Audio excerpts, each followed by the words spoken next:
Bench for you, boys. Hello, and welcome to episode 8 of season 7 of The Sausage Factory. Back after a little 2-week hiatus. I'm your moderator, Pizzelle. Joining me tonight, I have Jay the Stingray. What's up, Stingray? Hello, hello. Glad to be here. Glad the show is back. Glad to see you guys. Yeah. What are we drinking tonight, Stingray?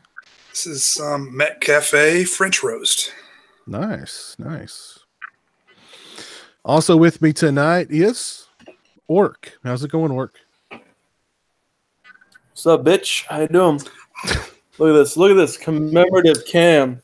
Can, not cam. Is that the craft Patriot, edition? baby. The special craft edition? They were printing these cans before he was getting prostitutes. In America, you can be as conservative as you want and fuck anybody. Trust me. He'll get out of this one. He'll be like, oh, Judge Bobby Brown. Well, he's rich. He's rich, so he'll Bro, if you got double-digit billions, if you got, what is that, like 11 figures to your name, dude, you can get out of anything. Dude. Yeah, that's like, we're talking like human trafficking. I don't know if he's going to be able to get out of that. But if you know the judge, I mean, if you can buy the okay, I can't really comment on this, but if he's anything like Belichick, he'll get out of it.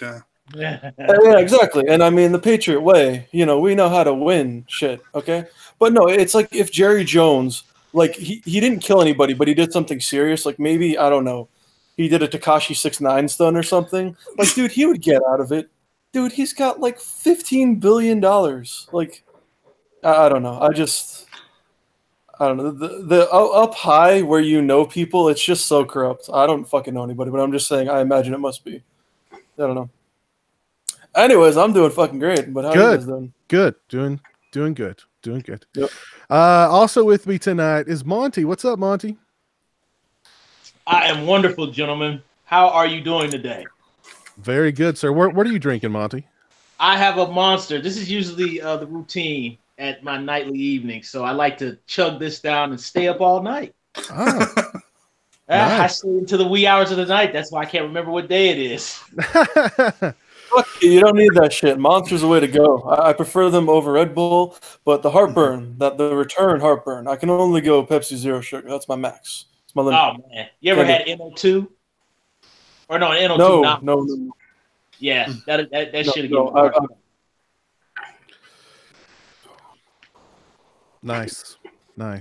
Also with me tonight is Lauren. What's up, Lauren? Awake, happy to be home, and very caffeinated. I have Diet Coke Blueberry and the Coke Zero Orange Vanilla. Wow. So it's very fruity but very caffeinated. So how's the blueberry? Is that good? I love it. Oh, now cool. they put strawberry out as well, and that's toxic. That's awful. Mm-hmm. But the Coke Zero Orange Vanilla actually tastes like a creamsicle. Oh, cool! I'll have to look. I don't think I've seen those anywhere around here. I'll have to look into those. Yeah, I sent Orc a photo of a huge display of it, just to be cruel. Yeah, I think Maine. No. My just waking up and opening my eyes is cruel enough because in this fucking shit show. Anyways, Maine has the worst selection of soda. Like New York has fucking everything, right? It used to be the biggest city after Mexico City overtook them in terms of population.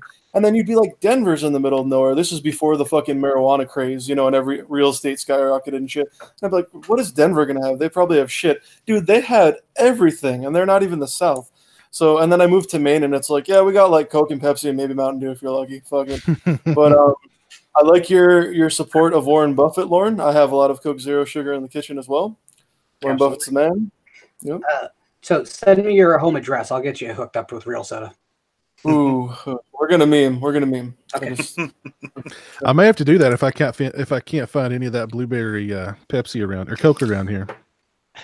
I've had the it's like feisty cherry or fiesta cherry, something like that. That one's pretty good. Yeah. Cool. Very cool. And I love creamsicles, man. Love creamsicles. I love those. Do you guys have Stewart's orange and creams? Absolutely. Oh god, those are so good. Oh. So good. Those are when you see the price for like 4 or 6 bottles, you're like, fuck, it's like $10. But then you're like, fuck it, and you just push it across the conveyor belt. You just You just shell out the money and go, you know? Shout out to Walmart and Target these days, man. The ones that have groceries. Like, I go there, just load my cart with shit, and then you can just scan all the shit yourself. So I'm like, instead of like waiting in a line with some guy who's like, yeah, you know, I had a dog and it ate too much food and now it's pooping a lot. And I'm like, okay. So instead of standing in line for like 3 hours, you can just scan all your own shit. It's not the self-checkout that's cluttered. It's the own like lanes that they have. Like where you just can grab the scanner and just fucking go ham sandwich. You get out of there like 30 minutes early. It's the greatest thing in the world. Orc recommendation, real talk of the week. Holy shit. Orc. Yeah, don't ask them for help. They're like, did you pay for my receipt? Orc, your fast food restaurants, do they have the Coke Freestyle machines in them yet?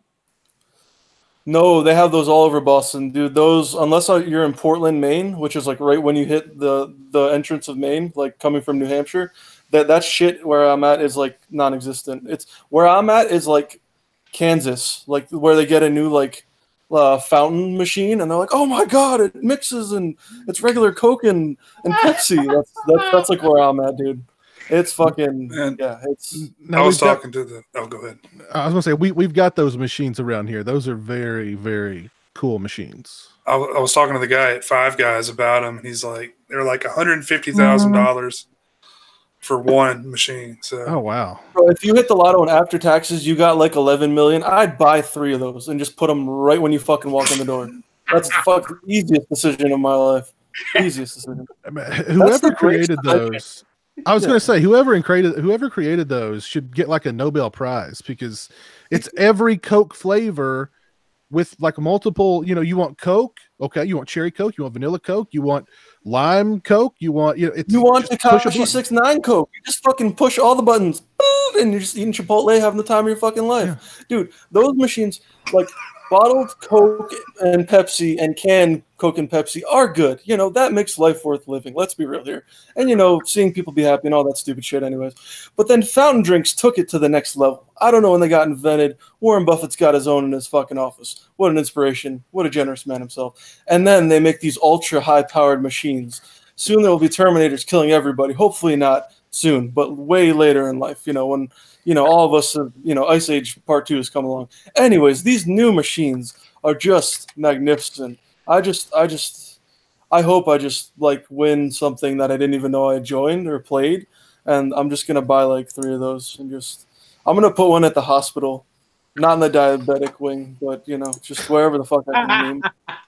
But, see, I was assuming that they may never get to your town with them, because I'm assuming you wouldn't leave. It'd be the same cup for like 4 days. No, I'd be the one of those guys who brings the same cup in, and they're like, wait a second, you got food, but did you get a beverage? And I'm like, John, I told you, not to talk about that. I know you're 16, you're going through a rough patch in your life. You're going to graduate high school, it's going to be fine.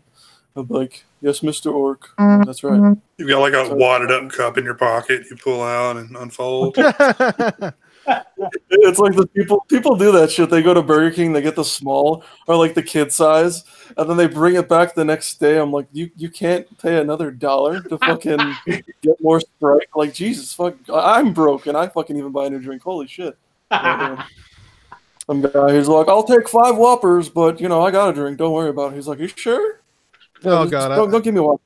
I had a friend like that in high school. He would buy, I guess he thought he was saving money. I don't know, but he would buy food but not a drink, and then he would always like bum, he would want to take drinks from your beverage. Oh wow, that sucks. Or like he would want your empty cup at the end so that he could go fill it and drink from it. I'm just like, dude, it's $2. It's $1. Get the freaking combo and get the drink, man. You're not saving any money. Pro or tip. I mean, if you're spending.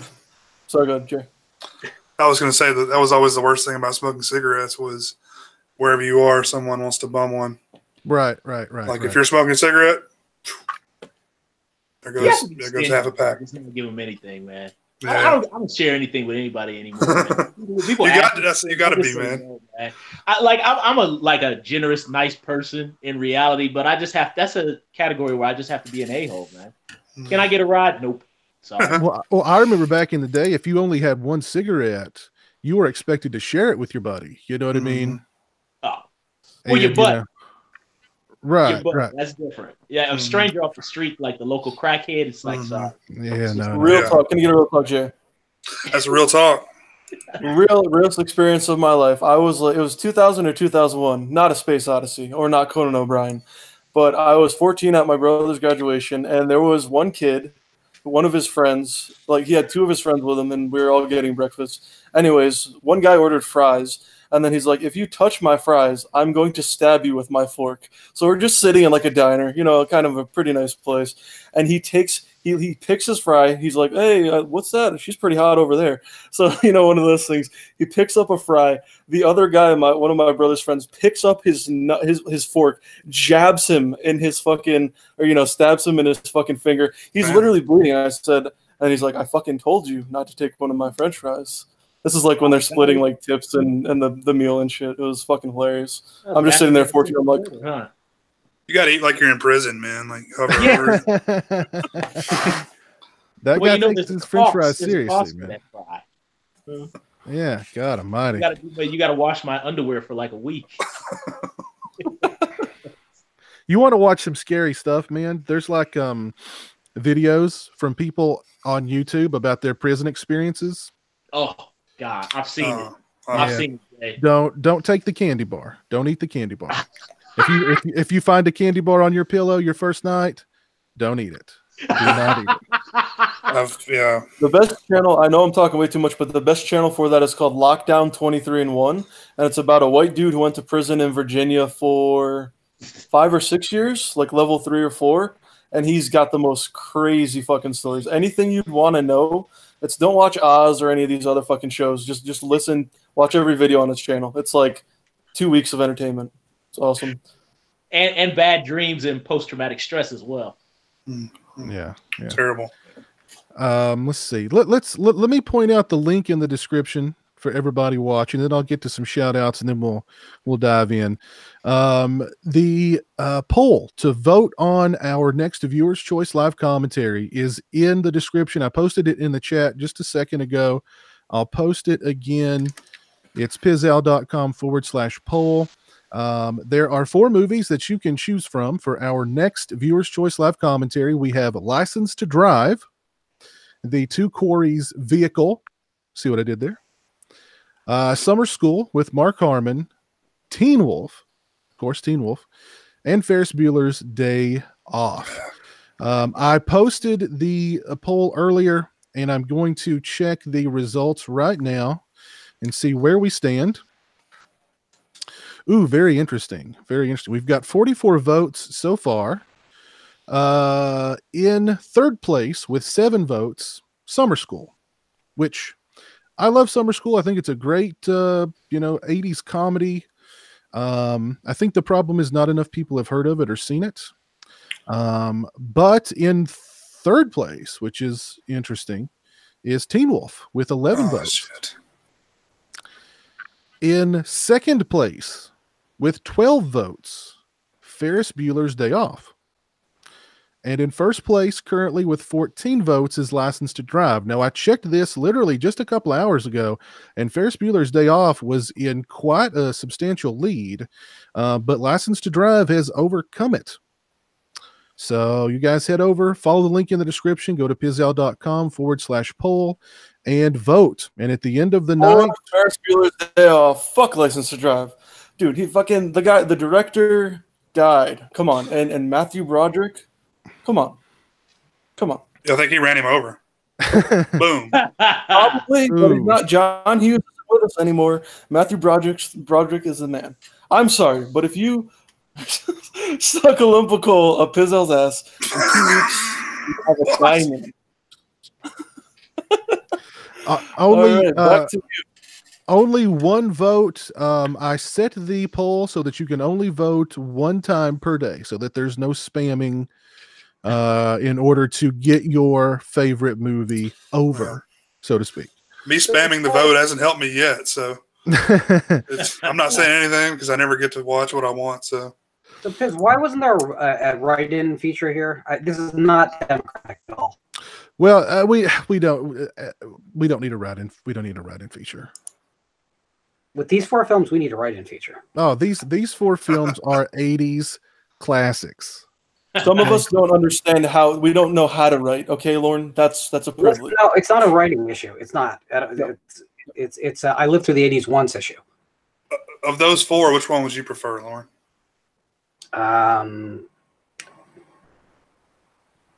I'd prefer to figure out a way to get the hose through the window of the car, turn on the ignition, and take some deep breaths. Wow.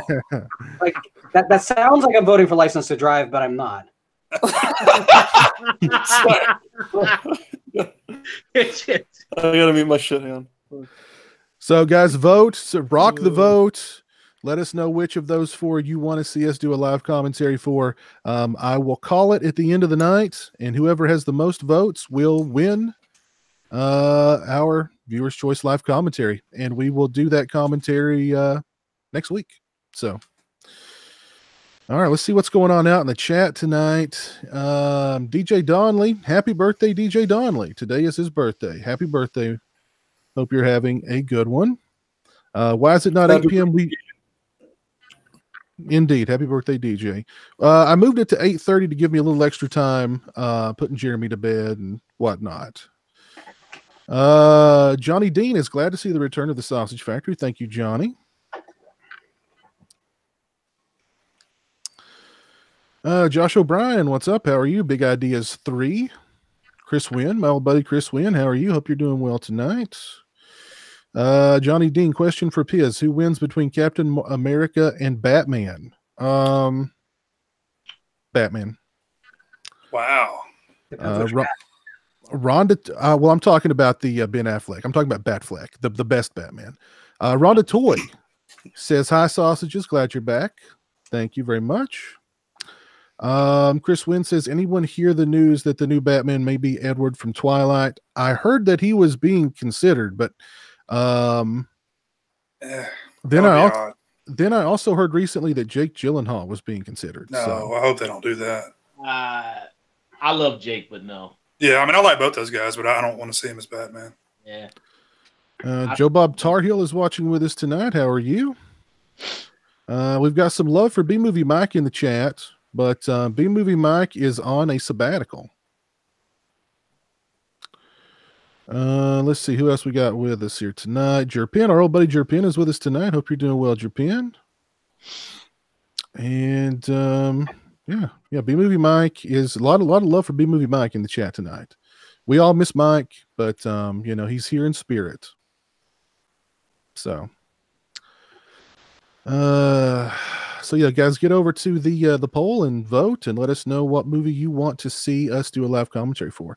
Jason Lima, what's up? How are you tonight, sir? Hope you're doing well. Quick check on the results of the poll. I hope you're doing well in Rhode Island there, buddy. What's up? Ooh, we are at a tie right now. License to Drive and Ferris Bueller's Day Off are tied, and Teen Wolf is one vote behind them. So this is a tight race here. Very tight race. And Lauren, I cannot believe you don't like Teen Wolf. Are you a Teen Wolf 2 guy or what? Oh God. Teen Wolf is the same damn movie with factors.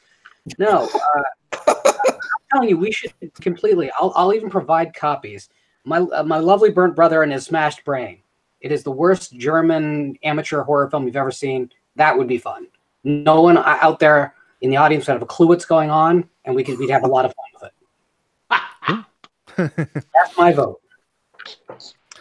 Well, how have you guys been? It's been a couple of weeks since we've done a show here. Have you guys seen any good movies or bad movies or anything in between since then? What about you, Stingray? I'm trying to think, man. I've watched a lot of stuff. Nothing particularly that good, though. I went back and watched all the Final Destination films with my kids. What'd your kids think of those? Oh, they loved them.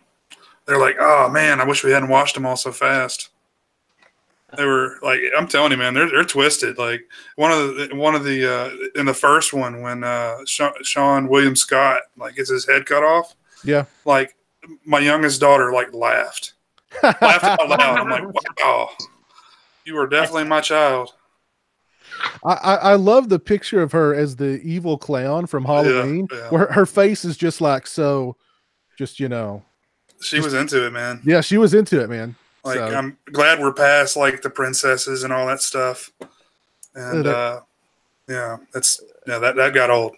So now they're into like their own decisions and branching out and stuff. So yeah, I would much I remember prefer talking to evil Jay, and he was clowns than he's like, I love princesses. having 2 daughters, but this princess shit has got to stop. I can't man. stand it. it's like glitter and slime and flowers and it's Yeah, getting old. But yeah, it is what it is. that's cool. That's cool. So you machine gunned all the Final Destination flicks. I watched those. I'm trying to say, I know it's been a while since we've done a show. I think I mentioned that on the last show. I saw Equalizer 2. That was a fairly new film. I enjoyed it a lot. I know I heard some people say they didn't care for it, but like, I always like seeing Denzel also. That's about it. As far as decent stuff, watched a bunch of crap. Okay. What about you, Monty? You seen anything good lately? I just saw what was it? The Alita. Oh yeah. That was awesome. Yeah. I loved it. But it's getting a lot of hate right now. But I thought it was fun. I mean, I know Robert Rodriguez did it. The action sequences are really good. There's actually there's a part in the movie where Robert Rodriguez does a tip of the hat to From Dusk Till Dawn. Literally, the shot is the same where George Clooney goes, "My type of place," and it does. Jeff Fahey is in it.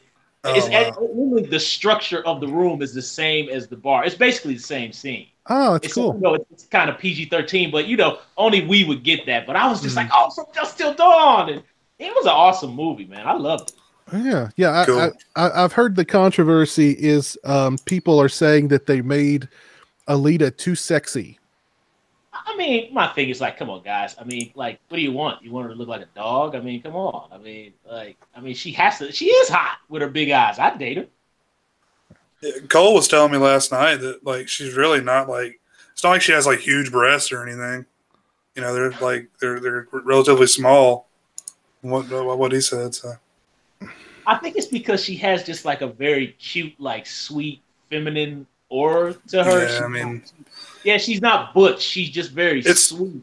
You couldn't win that, man. People are going to complain about something about that today. Today's day. They're going to find something. She's like the type that like Robert Kraft would go after, and that's why people are getting really fucking upset, right? Too soon? Way too soon. Okay, I'll just mute my mic. Here we go. Right there. Well, she's not feminine enough. She's too feminine. She's too sexy. Yeah. She's not sexy enough. Whatever. It's lose. Yeah. It was a fun flick, man. I mean, it actually it grabbed you. At least I felt. You know what I mean? Kind of like how Spielberg's old school movies used to grab you, like E.T. and Poltergeist. That's a Spielberg movie. Like Poltergeist, would just grab you, and pull you in. It pulled me in like that. So I had a great time. That's cool. I've heard really good things about it. Anything else, Monty? This is a Blu-ray thing, but yesterday I picked this up. I shouldn't have gone into Best Buy, but I picked up this classic. Oh, cool. Yeah, collector's edition of Colors, and man, a lot of fun. Of course, that's BS collector's edition. It has like one interview that's like 12 minutes in there. I was so pissed. I wanted to throw this across the room. But all in all, it was still fun to relive the 80s. And matter of fact, fun story, guys. I was looking at it, right? And some kid walks up to me. So the kid's like, I think he's like 21. And he goes, "Excuse me, sir, did you find everything you were looking for?" I was like, "You bet, this right here." And then he goes in and he goes, "I don't think I've ever heard of that." And I was like, "Oh, Christ." I'm old. I was like, I'm old. Well, what do you guys to kind of go off topic here just a little bit since Monty showed us some physical media? Have you guys heard that Samsung is discontinuing all production of? I thought it was just regular Blu-ray players, but not 4K Blu-ray players. But they're discontinuing everything. They're getting completely out of the Blu-ray game. So, I mean, what do you guys think of? Because Samsung is a pretty big manufacturer. From what I understand, they're the #1 manufacturer of Blu-ray players, and they're just like, "Nah, we're done." The #5 biggest company in the world. Yeah, so that's fucking huge. God damn it. Fuck. I'm pretty depressed. So my understanding is that because they're putting all their money into their television line, they're going to actually put processors in their television to increase the abilities of streaming. And that's what they think the future is. So they're actually trying to future-proof their own technology that they're developing. So it makes some internal sense, but yeah, it's going to hasten the demise of physical media, or at least make it more of a boutique issue. It's probably just a numbers thing. They weren't selling like they should, so scrapped it, I would imagine. Well, but I mean that leaves a lot of market space for LG and Sony and some of these other manufacturers to produce Blu-ray players and 4K Blu-ray players and so on and so forth. But honestly, all the Samsung players I ever had were garbage, so it's fine with me. I would never buy one. I've actually heard that. Let me see. What's I think mine's I started with Sony and I stayed with Sony after Samsung TV, Sony Blu-ray player. Yeah, I've got a Samsung TV and I've got an LG region-free Blu-ray player and a LG 4K Blu-ray player. So, but yeah, I've been meaning to ask you, Piz, what do you think about the upgrade to 4K? I know you've been on 4K for a little while now. You think it's worth the expense? I do, and I see a lot of 4K televisions on sale for pretty reasonable prices now. Like when I bought mine, I overpaid for mine.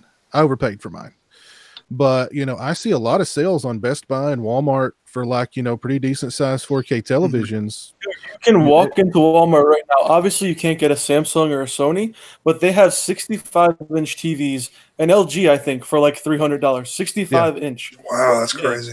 Yeah, I just saw that. Yeah. That is crazy. But yeah.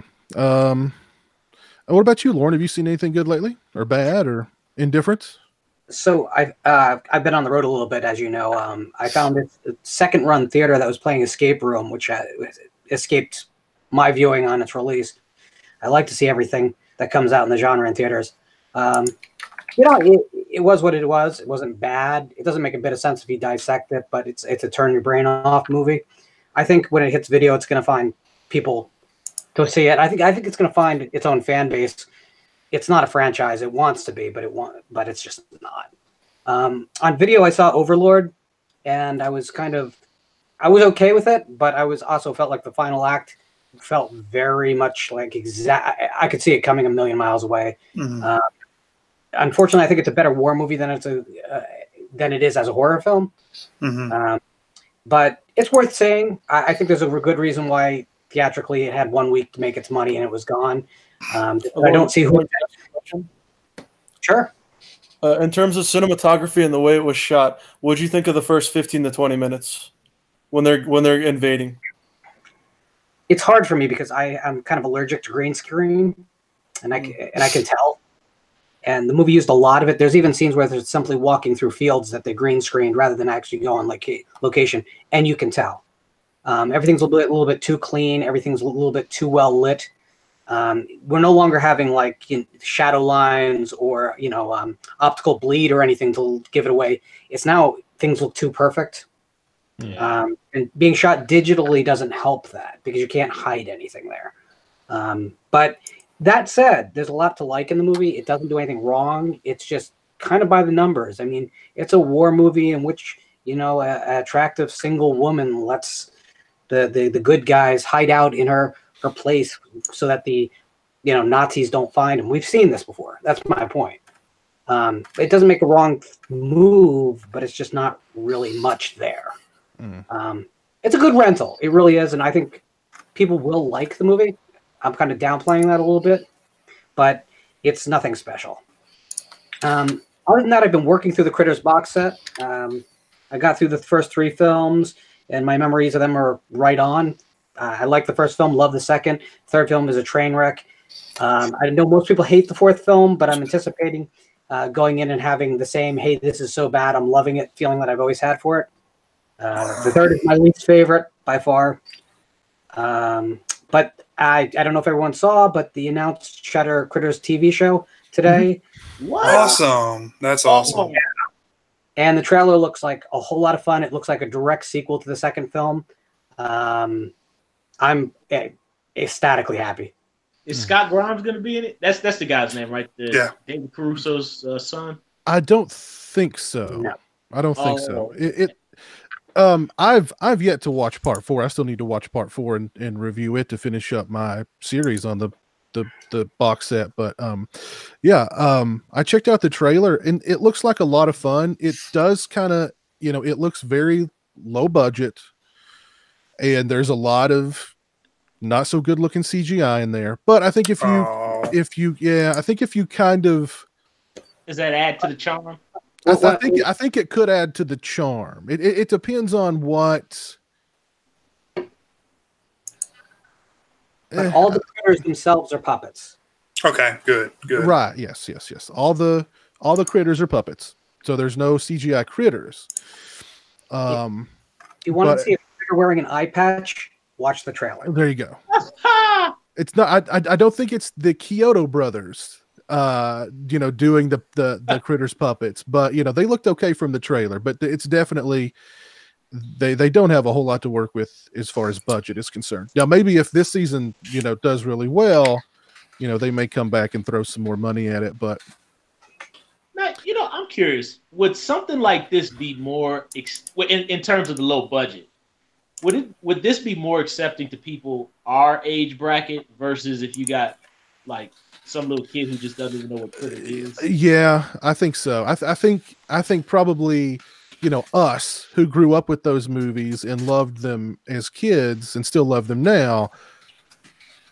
I think we'll have the soft spot for this series and want to watch this series and forgive it for its its flaws. Whereas the modern horror fan might tune into that and go, "What the hell?" You know what I mean? So I don't know. I am interested to see the first episode and see how it's how it is. It was I gotta check that out. back in 2014 that Warner Brothers was talking about doing the series. This guy did a fan film that's really cool. I posted it here in the chat. But yeah, if you guys haven't seen that, look that up on YouTube. It's like exactly what you want it to be. Oh, sweet. Okay. I love watching the fan films that people make and put them up on YouTube, man. There's really some awesome stuff that people do in these fan-made films. Then there's some where I kind of go like, yeah, but there's a lot of good stuff out there, man. Did you guys see the Darth Vader fan film? That was awesome. That was so good. Oh. I only saw the first part of it. But what was funny was that Disney copyright struck it. Of course they did. He apparently went through the correct channels to get the okay. He didn't monetize it at all. He put all his own money in it. And I mean, he put a lot of money in it, you could tell. And he got the thumbs up from everybody. George Lucas, Lucasfilm. I don't remember if he says he got the thumbs up from Disney or not, but of course Disney struck it, put their ads on it. You know what I mean? But eventually, according to him, George Lucas stepped in and put his boot on the throat of Mickey Mouse, and they backed off the copyright strike.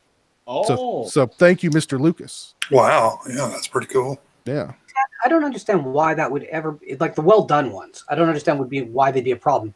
If I was Disney, I would just go to that director and say, "Hey, we'd love this for a special feature on the next Star Wars legitimate release." Yeah.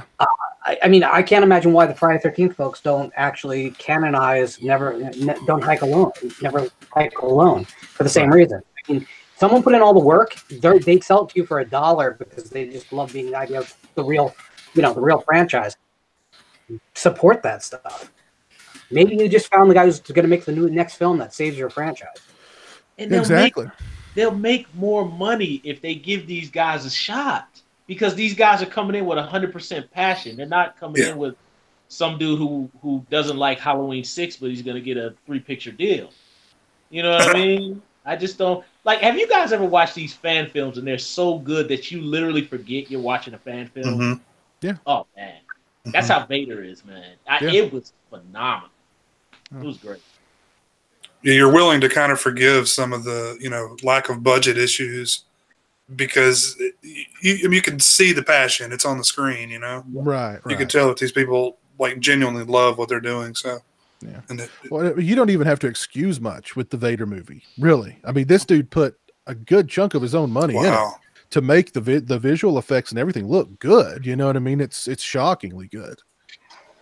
I like the guy who played the Empire in that movie. Who played what's his name? Sidious, Empire, Lord Sidious. They're the same person. Yeah. But he was really good. He looked like the way the guy played it in Jedi. I was like, what the hell? Wow. I'm gonna have to go back and see how many episodes he's put up. I saw the first one and it was just so good. So, but yeah. Let's see. Orc, have you seen anything good lately?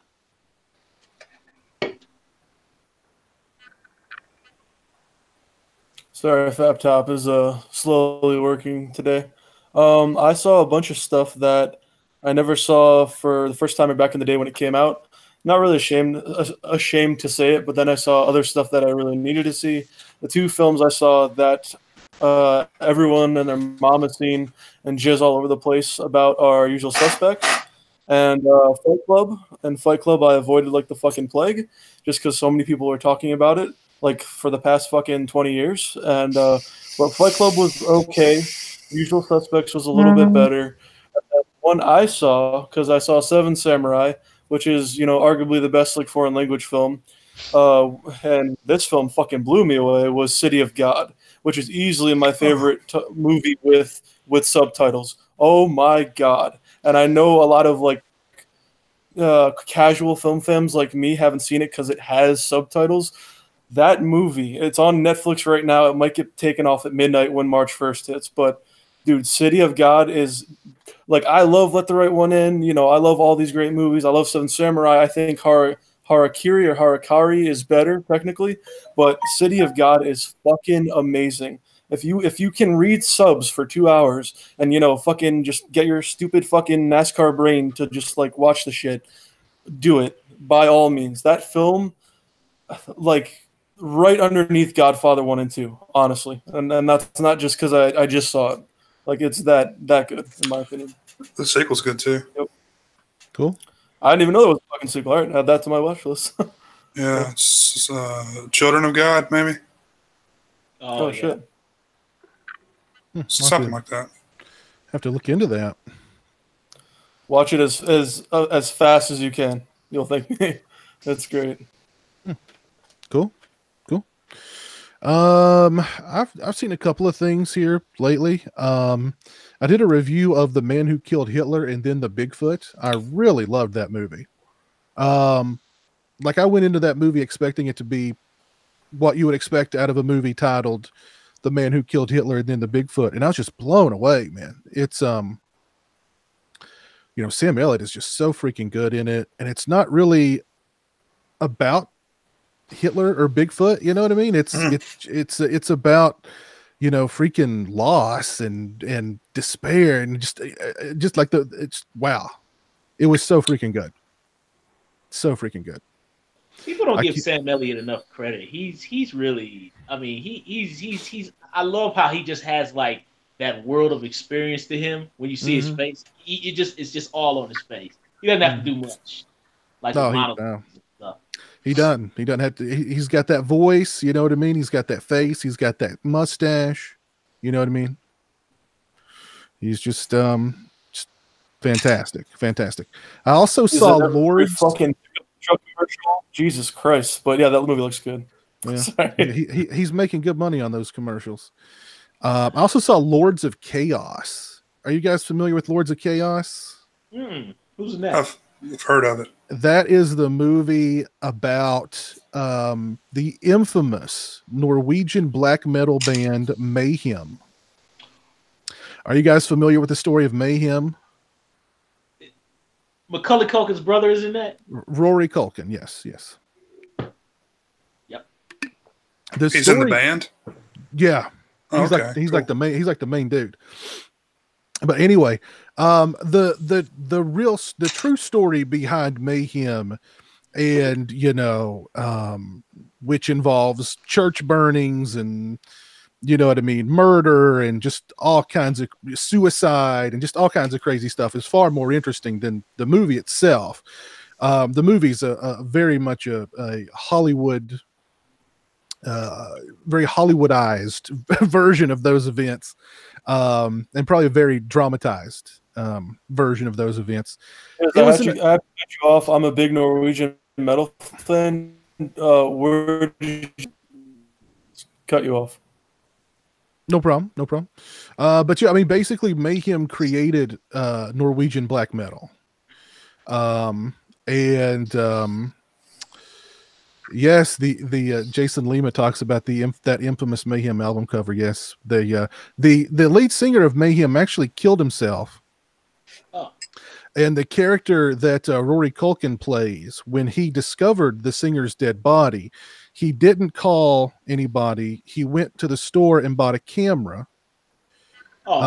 arranged the suicide scene, and then took pictures of the guy's body with his brain spilled out his head, and that became the artwork on the cover of one of their albums.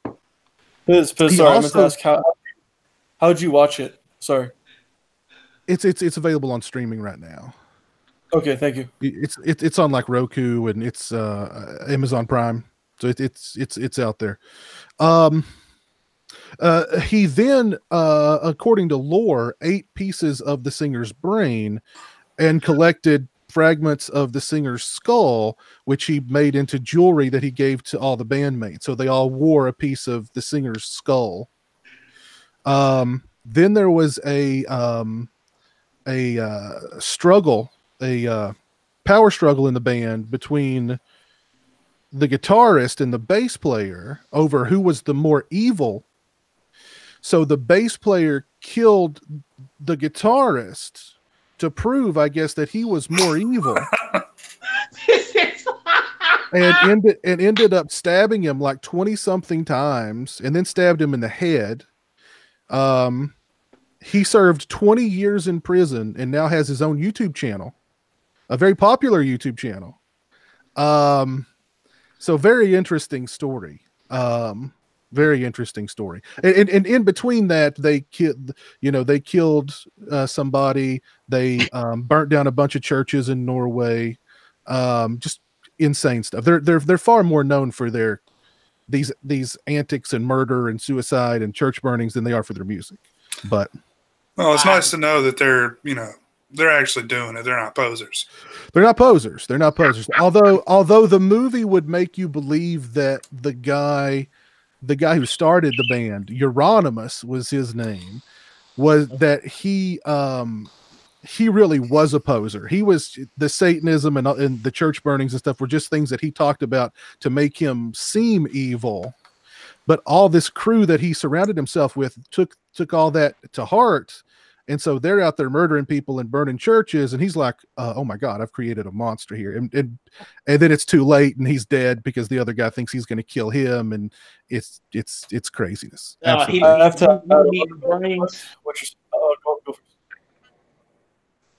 So the movie's okay. But the real story behind Mayhem is insane. There's some good documentaries about Mayhem out there if you're interested, but the movie's okay. As soon as we end this tonight, I'm gonna watch this. Piz, look, I'm sorry, I didn't mean to laugh the entire description, but it's so crazy that I'm running that tonight. Well, in the movie, honestly, it plays out a lot of the time almost like this coming of age comedy that is occasionally sprinkled in like a very graphic murder or suicide. So it's the tone is kind of odd in it too, because Val Kilmer's son is in the movie and he kind of looks like Val Kilmer. Oh. And it's I don't know, it's weird because it's weird.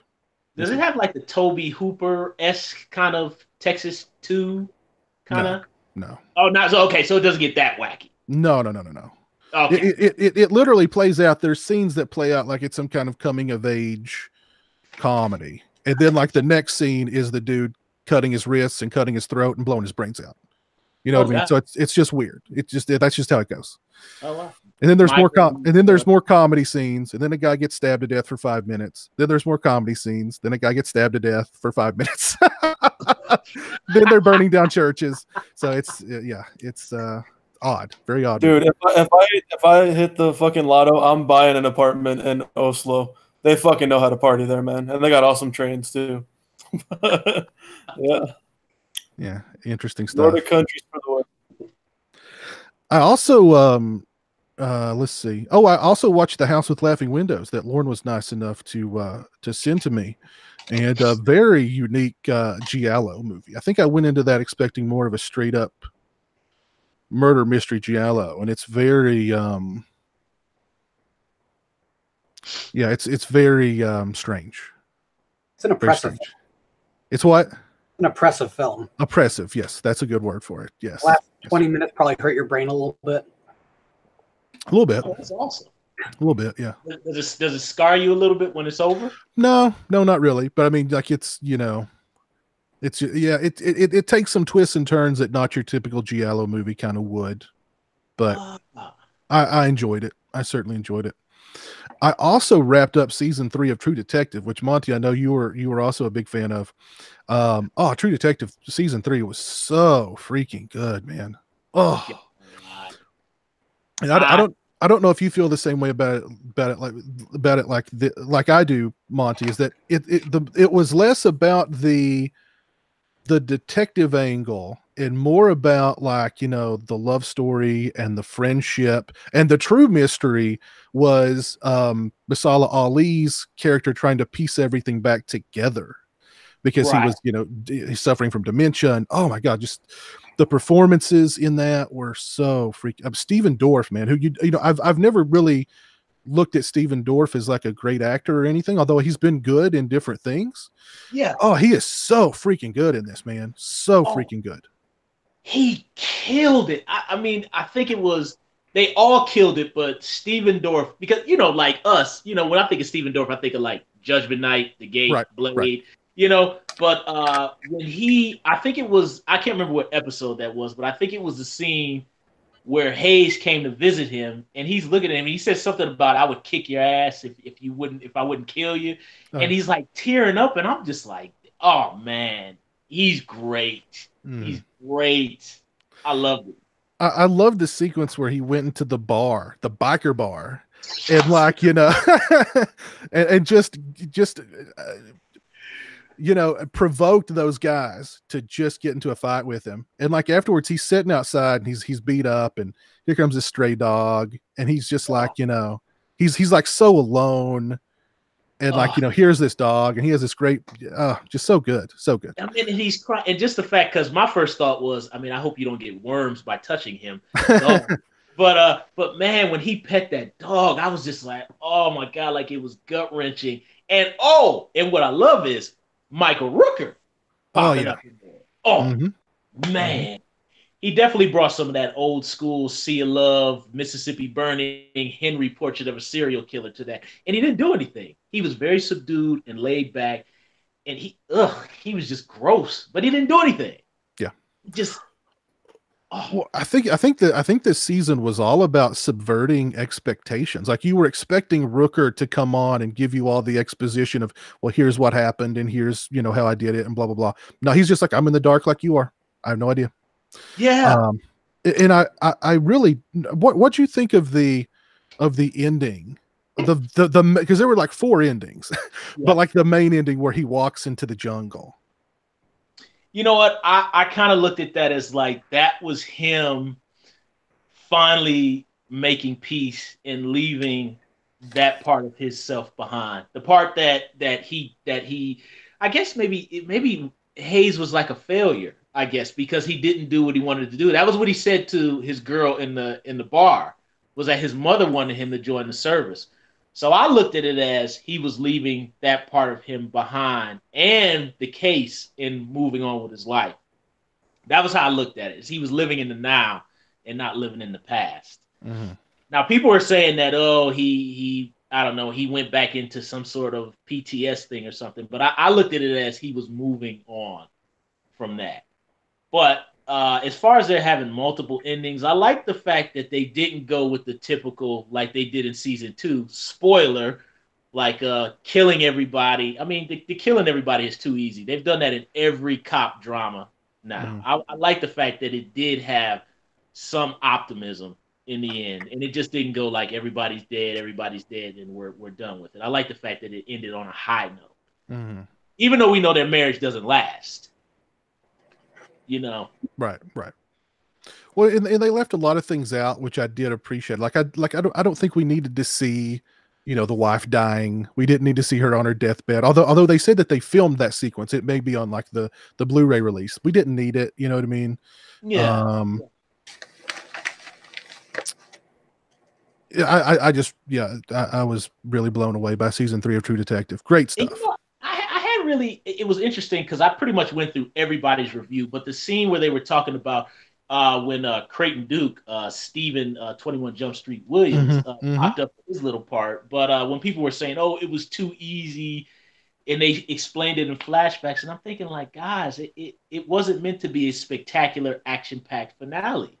It was just meant to let you know what happened so both of them, the detectives, can move on with their lives. That was all they were there for. They were there to figure out what was happening, to close it for themselves. Right. Not even so much to really wrap up. I don't think they really wanted to solve the case. I think they just wanted to know for themselves. That's like if you want to know whether your girl is cheating on you or not. Right, exactly. It's already over. You just want to know. Did you do it? Exactly. I loved it. I don't think there should be a season 4, though. If this is the which I've not seen season 2 except for the first episode, but I mean season 1 and season 3 are just and they reference season 1 and season 3. I think it'd be a great bookend to go out like that, What'd you think of that, Piz, of that little red herring? Which one? For season 1 that they had on the computer. Earlier in the episode where I was at the reporter chick showed Matthew McConaughey. Like, how did you feel about that? Did you think that was going anywhere? Oh, did you think they were trying to set up Matthew McConaughey's character as maybe being involved? Right. Oh, like, no. Did you think they were gonna? Okay. No, I didn't read into it like that. Okay. Because people were going berserk online. They're like, "How could they do this?" I'm like, guys, just relax. They're just giving you a little Easter egg. Just chill. You know? But yeah, great stuff, man. I really enjoyed it. I kind of want to go watch season 2 now because, like it seems like now that there's some separation. Like people who were down on it are like, oh, it was okay. You know what I mean? So I'm one of the people that really like season 2. I mean, I kind of held off because of all the negativity, but I really liked it. Great cast in there, by the way. Yeah, I think I think I'm going to give it a shot because, I don't know. I think the expectations for it were just so high coming off of season 1 that I mean anything, season 1 was an A+. So if this is just an A, then it's a disappointment, right? But it's still an A. So I mean, I don't know. Well, it went from like Louisiana, right, to like LA, I think. So it's a big, drastic change as far as, the things that made season 1 unique. But now you should it's just like, like every other show. You should give season 3 a try, Stingray. I think you'd probably dig it. Because I'm halfway through. Oh, you are? Okay, cool. Yeah, I just haven't. I've kind of got bogged down with some of it kind of got a little slow in the middle for me, so I need to pick back up. Yeah. With some of the stuff with his wife, which I like. It's just, it's not the most entertaining thing in the world. Jay, what do you think of that dinner scene? That Hayes and his wife had when they first went out on that date? That scene was like 12 minutes long at the dinner table. Yeah. I was like, "Good God, is it over yet?" just setting up all that stuff to pay off in the future, I guess. It's like, I know the broad's crazy, okay, and he loves her. He doesn't care. Got it. Let's do a quick check on the poll. Let's see if there's been any movement on our Viewers Choice Live commentary, pizzel.com/poll. That link is in the description. You guys head over there and vote if you've not already voted. Let's see what the results are. Ooh, License to Drive has pulled ahead with 15 votes. Ferris Bueller's Day Off is in second place with 14 votes. Teen Wolf is in third place with 13 votes. And a distant fourth, Summer School, with just 7 votes. So you guys vote. Let us know what movie you want us to see. You want to see us do a live commentary for next week. And at the end of tonight's show, we'll reveal the winner. So without further ado, let's go ahead and dive into some topics. Talk about some things that's going on in the world. And I'd really hope that Cole would join us tonight to give us some context to the Captain Marvel comic book. Because I do want to talk about Captain Marvel, but I want to talk about it. I want to remove the star and her comments from the controversy for a moment, and just talk about Captain Marvel in general. Which Captain Marvel, formerly Ms. Marvel, now Captain Marvel, outside of hardcore comic book fans, nobody knows who this character is. And even the hardcore comic book fans don't seem to care about this character because they've had to reboot her several times just in the past few years. So the comic is clearly something that Marvel Comics has been trying to force down our throats for many, many years. And then you have the movie. And according to the Feige guy who's in charge of Marvel Studios, Captain Marvel is the most powerful character in the MCU. Which, of course, they're setting her up to defeat Thanos in the next, Avengers movie, and to bring all of the quote-unquote dead characters back to life. Which to me sounds really odd. If I was invested in the Marvel Cinematic Universe, which I'm not at all, but when you think about those characters, I mean, it's like a decade old at this point, is it not? I mean, when was the first Iron Man? That was so many years ago. That was like a decade ago. That was 08, wasn't it? So over a decade. Yeah. You've had multiple movies from each of these characters.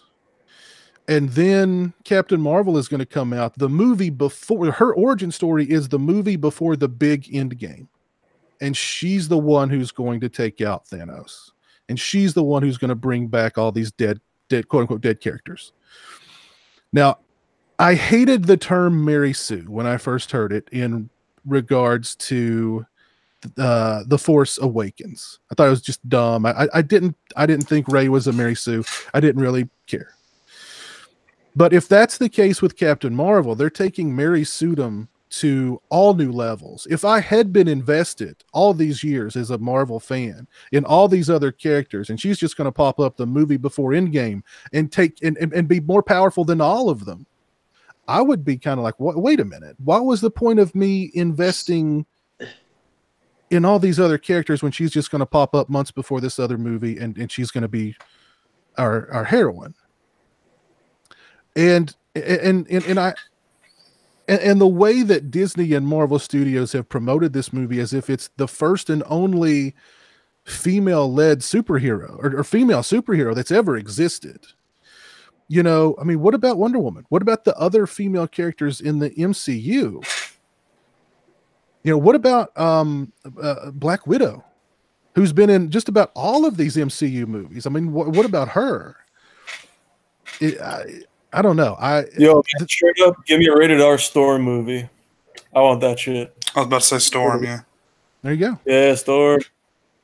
And I don't know. It just seems to me like this is a character that they're just forcing down our throats in every way possible. I'm a firm believer of the separation between church and state. I think we need a separation between politics and entertainment. Yeah, amen to that. It'd be nice if that's one thing. I don't think it's wrong if you, like, say for example, like these kind of silly message movies, okay? Right. I mean, but we know that it's fluff. It's just meant to make you think just a little bit. Just give you something, but it's not meant to try to cram something down your throat. The issue I have is with them, why are they talking about this? We just want to go to the movies, get the popcorn. I don't want to think about my 12-hour shift. I don't want to think about such and such in the hospital. I want to go have a good time, and then guys like us can talk about it. That's all I want. I want my thrill. I don't want, and I'm watching the interview thing, and she's talking about the room full of critics. It's like, I don't care. And also, too, back to what you were saying, Piz, about, and I agree with you, she's coming into the game far too late. Now, if they would have been building her up gradually, maybe throw a little sprinkles in throughout the movies, then I kind of would have been like, okay. But now she's supposed to just step up to the forefront one movie before the giant movie. And what I'm seeing is not leaving a very big impact on me as a Marvel fan. I mean, I'm a Marvel fan, and I don't, there's nothing that's, I mean, don't get me wrong, it looks like it'll be fun entertainment, but there's nothing that's really grabbing me. Right. Oh, I agree. Yeah. I mean, this movie wouldn't have happened if Wonder Woman wasn't so successful. I don't care what anyone says. It's politically motivated. It's motivated by the environment of social media, and that's what it is. And knowing who Brie Larson is, I mean, Brie Larson was like an indie film person before she did King Kong. And I could have predicted that this was going to swing this way when she was cast as the title character. She was in King Kong? Yeah, she was the main girl. Yeah, she was. That's kind of, I had to think about that too, because I remember looking at, like, who was Brie Larson, and like, oh, she was in King Kong. I used to watch her in like Community and like little like indie films that you never hear about. Right. Well, go ahead, Lauren. I gotta say, first of all, as far as the plot, she's the biggest, most obvious red herring ever. She's being introduced at this time for everyone to feel like she's going to resolve the plot, but there is no way they're not going to take their investment in the two characters that really are the cornerstone of the MCU for this whole period and not use them for the resolution. It's just not going to happen. So my guess would be that Captain America will actually be the one to sacrifice himself to save the day at the end after she is actually defeated. But there's no way dramatically they're throwing away what they've built over the last 11 years on a new character. It's not going to happen, but they want you to think so that when you go in, that's going to be a big triumphant moment for the people who've been following it all along. It's pretty transparent. Marvel are very formula. Well, she's going to bring back all the people that died in Infinity War, right? I don't even. So what I think we're going to get is that in different dimensions, different characters are still alive, because basically that whole Doctor Strange speech about all the different versions of events playing out that he saw, characters are going to be pulled from those different versions, and that's how we're getting them back. But plot-wise, Marvel don't take big chances. They don't. And introducing a character basically in the third act of their decade-long drama, they're not going to do it. They're doing it to make you think that they're pulling this stunt, and then they're going to go back to the what's safe, which is Iron Man and Captain America. And these are the end of these two guys' contracts. At least one of them is sacrificing themselves as the big end play. Well, I mean, what's his name? Who plays Captain America? He had put something out on Twitter after he was like, just wrapped, whatever, blah blah blah, and there was a picture of Captain America's shield. Like, was it broken? I don't remember, but basically he was saying, without saying it, Captain America's dead. So I can definitely see that happening. But I think if that's the case, and you're probably right, because I mean those movies are very safe movies, in that they're not going to take a lot of chances. But I think they've put so much emphasis on this Captain Marvel character and on trying to, put the spin on it that she's going to be the savior, that it's really turned a lot of people off. Because I think how they went about rolling that out has been very clumsy. Exactly. And I'm not even talking about Brie Larson's comments. Because the funny thing is, I think she was actually pretty good in Kong. To be honest, I have no objection to her as an actress. I think she probably didn't mean things to come out sounding as blunt and stupid as they came out. But I think that realistically, they wanted to put such a focus on this so that everyone buys tickets to see this movie, right?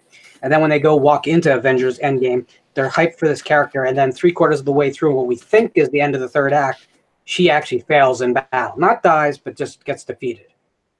That sets up the real final act, whereas we can really wrap up the bow on these characters that have been long running. I don't think this is, I just think this is pretty transparent to what they've done. It's going to be some variation on that. If they do just bring in a character in the third act of this decade-long franchise to tie it up, they'll lose their entire fan base because it'll be an unsatisfactory way to go out. You can't ask people to follow characters for this long and then pull this shit. It can't work. Right. But about the politics of it, the interesting thing is, you know, there has always been a certain amount of social political influence in pop entertainment under the surface, and it has to be there for you to connect with it. Whether you agree or disagree, it's very present in everything from slasher films to buddy cop films. It can be low-level dialogue. It can be just representation. We're seeing a move towards making these things overt, though, making it actually part of the advertising. And I think that gets kind of into an area whereas perhaps we feel like we're being led by the nose rather than being seduced. Mm-hmm. And I think that's the real problem here. If Marvel don't trust their film enough to go in subtly with just surface level story, that might be more a bigger concern, because I think we don't need any more dumbing down of entertainment. That's for sure. Mm-hmm. Right. No, I agree with everything that you said. The political statements are so overt, you know, and when you do it subtly, and they've done it subtly with these kinds of movies in the past, you know, to make you think beyond just, hey, this is the good guy versus the bad guy and the good guy always wins. You know, that's awesome. That's great. I love that aspect of it. But like you said, when it's so overt and when the movie is secondary to the message, then what's the point of the movie? It's all about just a message. And that to me is what Captain Marvel feels like. Now, and you know, the things that Brie Larson said, like you said, they're idiotic, and you know, maybe she didn't intend them to sound that you know, elitist and just idiotic, but that's the way they came out. And which leads me to my second, and which leads me to a whole nother question here. And I know I've talked about this in the past. I've asked Stingray and Orc about this, but I've not had the opportunity to ask Lauren and Monty about it. As far as, can you guys separate the artist from their art? Can you separate the artist and their political views and maybe their criminal histories from their art and still enjoy their art? What do you think, Lauren? I think in some cases I can do that very well. In some cases I can't. Actually, I just had tweeted earlier this week about the Brie Larson situation, which I said that if I come down too hardcore on this issue, I'm going to be a hypocrite because I've paid to see Polanski, Salva, and Woody Allen films. And they did a whole lot more than just make a dumb comment and add a press junket. Right. So I think that I can, but does it affect my enjoyment? It can. It really can. I don't tend to see a lot of films that are message movies for a reason. I think the world is too nuanced for a 2-hour movie to ever communicate any subject very well. So it's kind of a foolish game to even go in. But there is definitely personalities that I find personally distasteful, whether it's an actor, a writer, or a director. And so I just kind of avoid those things. There was a writer, I will not mention, a novelist, who I followed for 6 years and absolutely loved everything he put out. Very prolific, book a year, short stories in major magazines. This was a time when you could still find fiction magazines. And then they started to be very vocal about some things in their life that I just disagree with. And I did find myself drifting away because once I saw how that was affecting their work and I started to see those messages in the work, it was hard to stay as big a fan.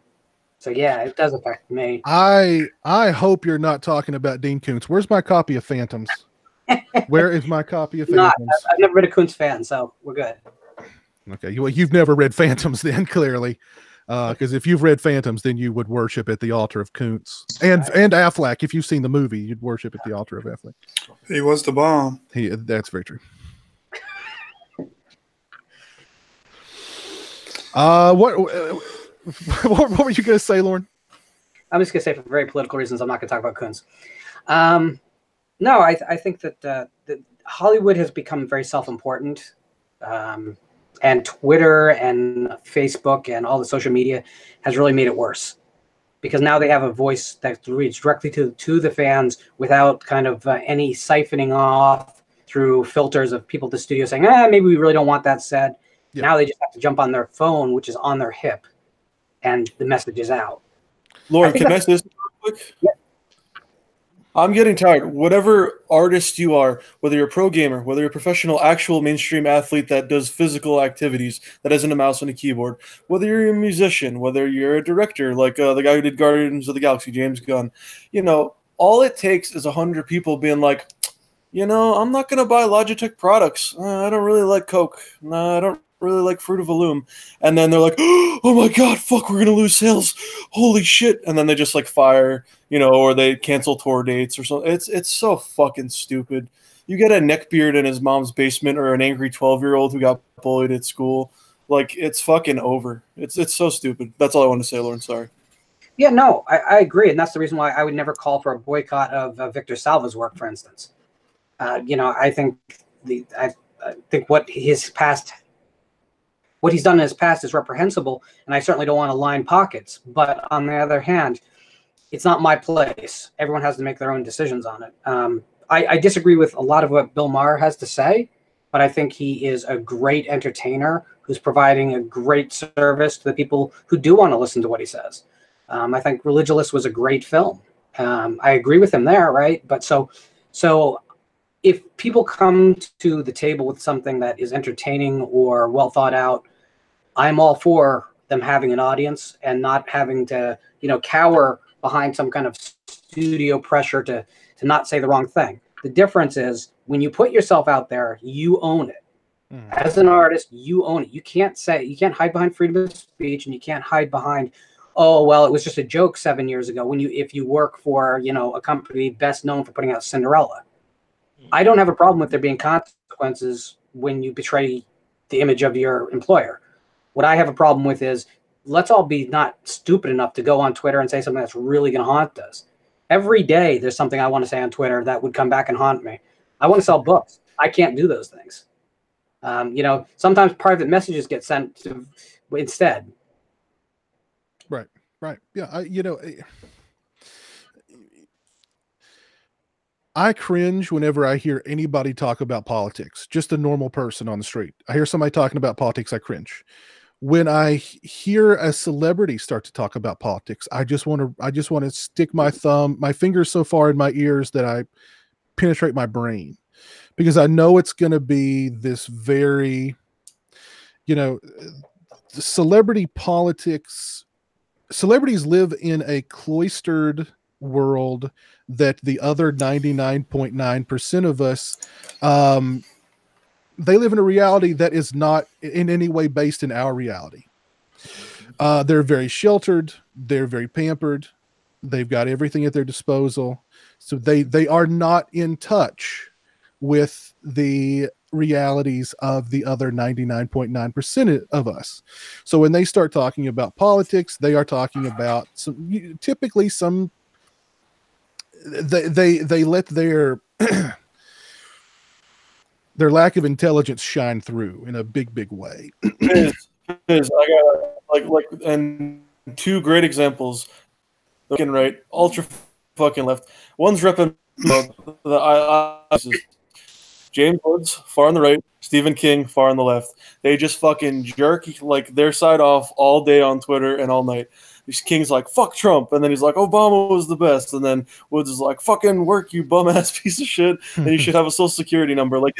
It's just back and it's entertaining, but at the same time, like you're saying, every point is true, but then there's people who are like, I fucking like that James Wood, goddamn it, or some motherfucker who's like, well, Stephen King, he's got a point there, but I don't know what he means. Well, I mean, they're entitled to their opinions 100%. I don't want to take their opinions from them or say that they shouldn't share their opinions, but they're not, my thing is the part that I don't like. Number one, I don't like the fact that they meld the two anyway. Right. I mean, and also too, I mean, you're talking about two things that are corrupt in themselves. Right. Hollywood is corrupt and filthy. We know this. Mm-hmm. I mean, we love films, but we know what it is. It's a disgusting world. Everybody knows that. Politics is a disgusting and filthy world. So they're both the same entity. You know what I mean? They're both full of narcissistic, self-grandiose, just I'm right, you're wrong, I want everything my way. And they try to hide it in the fact that it's like, oh, well, I'm here to help you, but it's not here to help you. It's to take from everybody else. That's all it is. I don't like either one. I mean, my whole thing is it's okay if you feel how you feel. That's okay. If you're an a-hole, hey, you go live your life and be an a-hole. That's fine. But don't tell me that I'm wrong. That's what I don't like. Don't try to tell me what I'm supposed to do. Yeah. So, I kind of feel like really in separating the artist from the art, like you, Lauren, I can do that in some cases because that's like, I think Mel Gibson as an artist, not how I view him as a person, but like when I watch him in Lethal Weapon, the first two films, I'm just so moved by him. And Mel is such a deep actor. I'm enthralled by that man when I see him act, and I think he's fantastic. But then I hear this tape where he's talking about kicking his wife's ass, and he's talking about black people, and he's talking about Mexican people, and he's talking about Jews. And it's like, wow, you're just you hate the world, and it's like, that part of me kind of goes like, well, should I watch Lethal Weapon? You know what I mean? But then I can kind of put it aside and I can go like, Lethal Weapon's awesome. So I'm going to watch it anyway. That's where I move it to the top of my queue. I'm like, fuck yeah. Right, it's like, Bill Cosby. Oh, that's the perfect example. We're 80s kids. And especially in particular for me being a man of color, the Cosby Show we watched it every Thursday. And matter of fact, just digressing a tad bit, a relative passed away. So anyway, we're cleaning out their house. They had all these VHS tapes, and all I found was Cosby Show, original airings, all right? Oh. So it's like, it's that part of me where I'm gonna go like, oh, I remember watching this with mom and grandpa and da-da-da. But then like I hear in court, like the chick said that he told her in her dressing room that if you tell anybody about me pushing up on you, you're dead. And it's just like, he said that to her?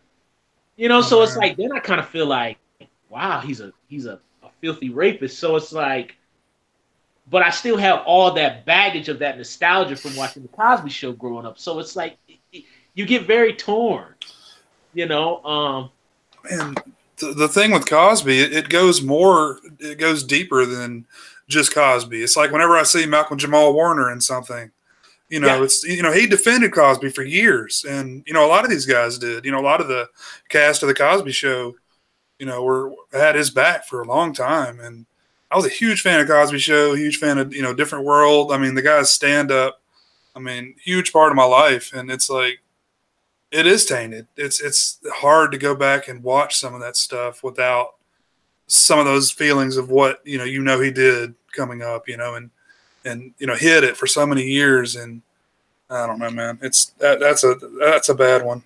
And then I'll stop for a minute, but like I'll say Schwarzenegger too. Yeah. Schwarzenegger's another one. Arnold, he's one of the reasons I'm even on this show right now talking with you guys. Arnold, he was literally my hero when I was a kid. Conan and Commando were just, man, I still love those films. But then I heard a story about how him and a black bodybuilder, Robbie Robinson, got into it. Arnold was calling them slurs and all kinds of stuff. And like that part of me tore me up because I loved Arnold so much growing up. So then it's like, do I watch all these movies or do I like throw them away? Or so that becomes like a case where it's like, and especially Arnold's some of his ties, it kind of gets into like, well, maybe I shouldn't watch it. Yeah. You know what I mean? It gets tough. You know, so I think in some cases you can separate them, but then others you can't. I mean, it's like, what if we found out John Carpenter was a pedophile, like tomorrow? Oh, you know, I mean, like, you know, or like Steven Spielberg was, or you know, anything like that. It's just, you know, now can we just, we can never watch Jurassic Park again? You know, I mean, it's. Oh man, that would like kill my movie career, man. I mean there's been talk about stuff like that about Spielberg. There's been people who've said stuff like that. So I mean, about Spielberg? Yeah. Oh Jesus. Yeah. Yeah, I don't.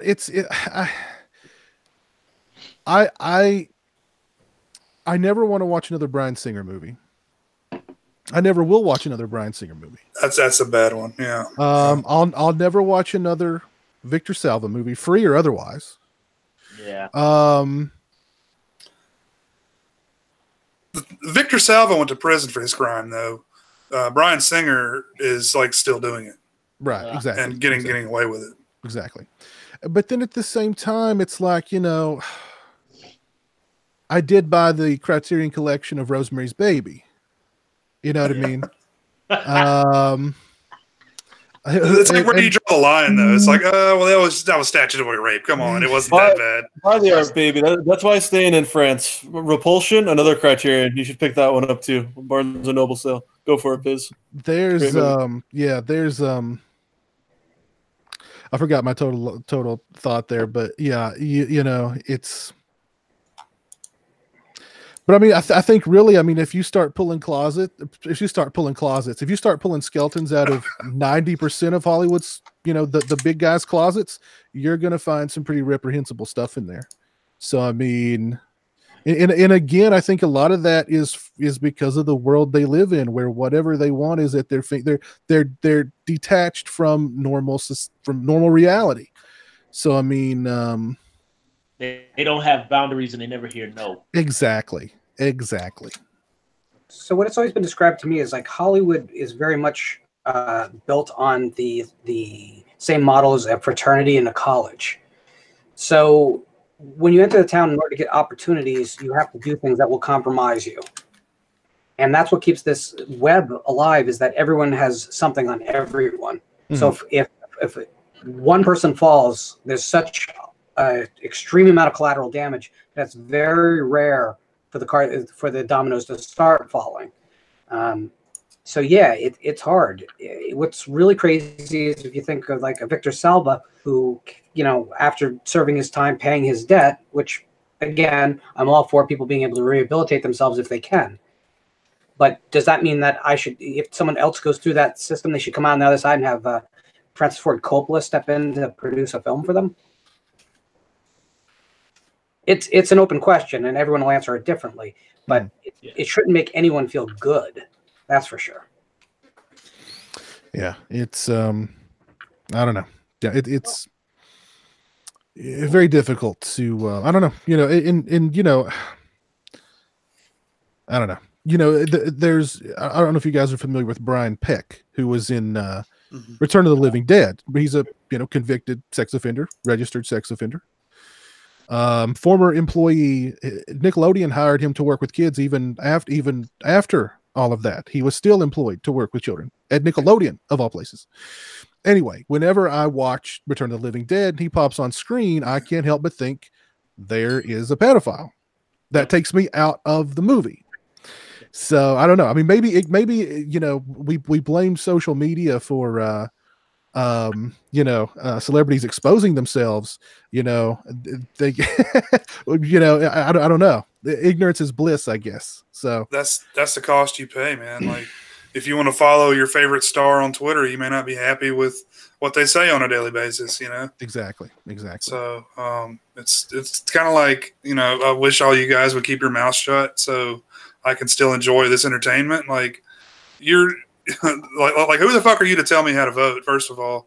Right. And like, or how to feel about anything, really. Like, go out there, say your lines, and collect your paycheck, go home. Yeah, exactly.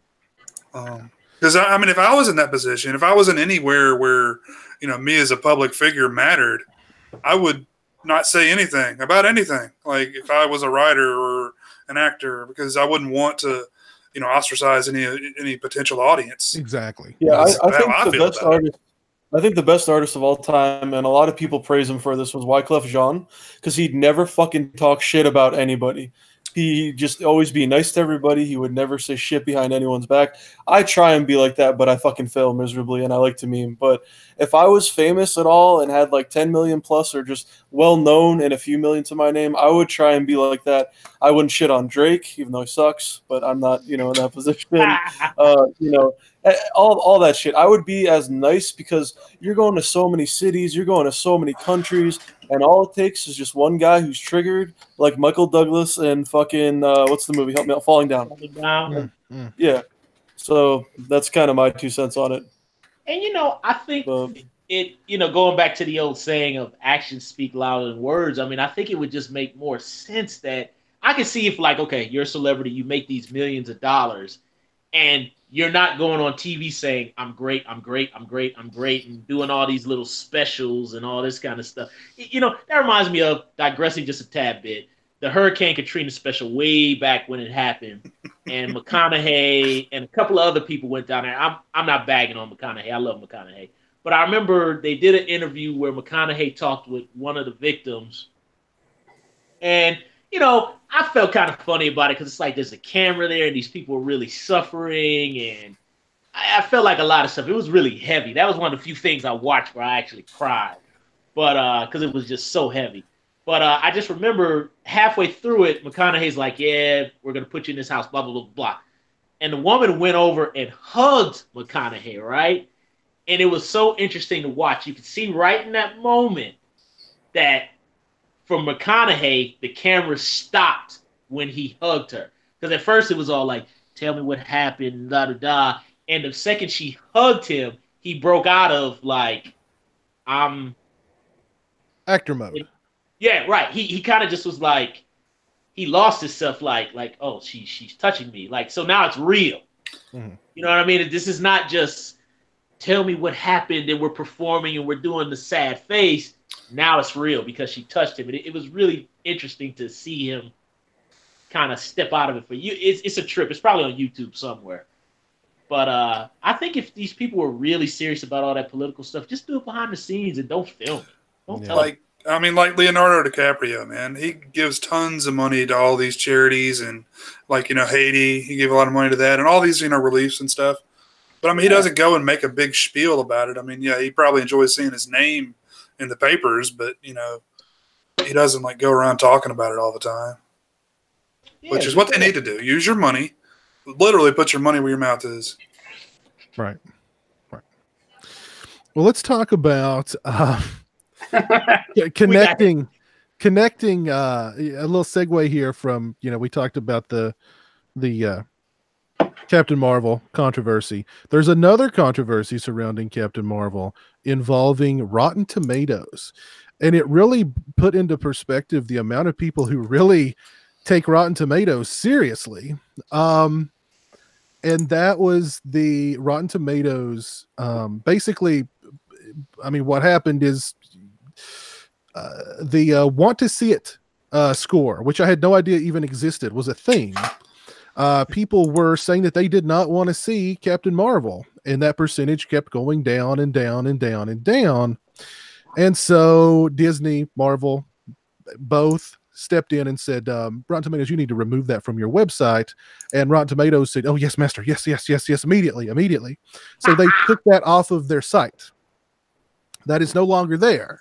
And they can say whatever they want, but it was Disney and Marvel saying, you're going to take that off, and them going, okay, yeah, it's ASAP.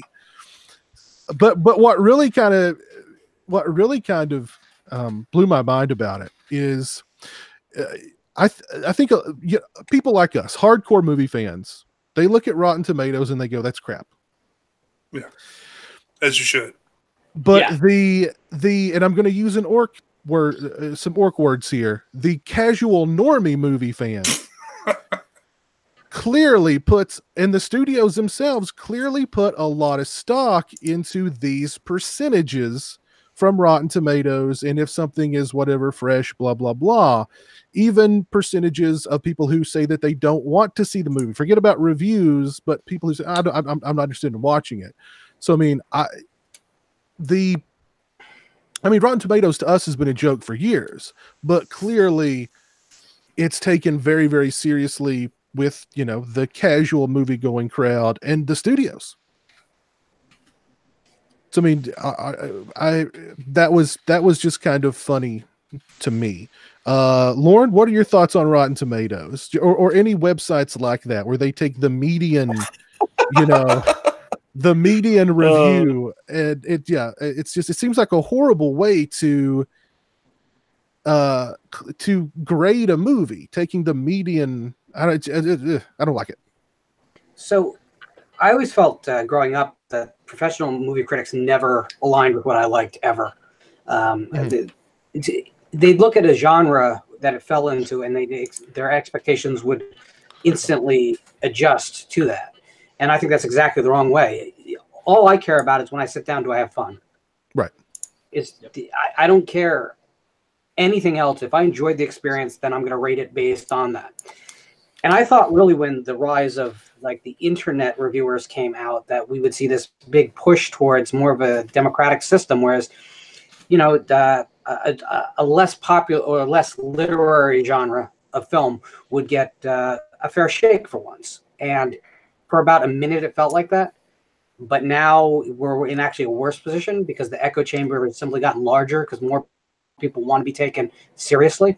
So within like a few hours of a film coming out on a Thursday night for those, preview screenings that are really just the first screenings now, basically consensus forms. And there'll be maybe 10, 15% that disagree, and the rest fall right in line. So when you have an aggregate site like Rotten Tomatoes, all they're doing is reporting what everyone is saying because they want to be part of the same crowd, because they want to be taken legitimately. I think that's just it's circular logic. It's building consensus based on what the masses perceive to be the masses' opinion. It's disturbing, and I think a lot of good films suffer from it.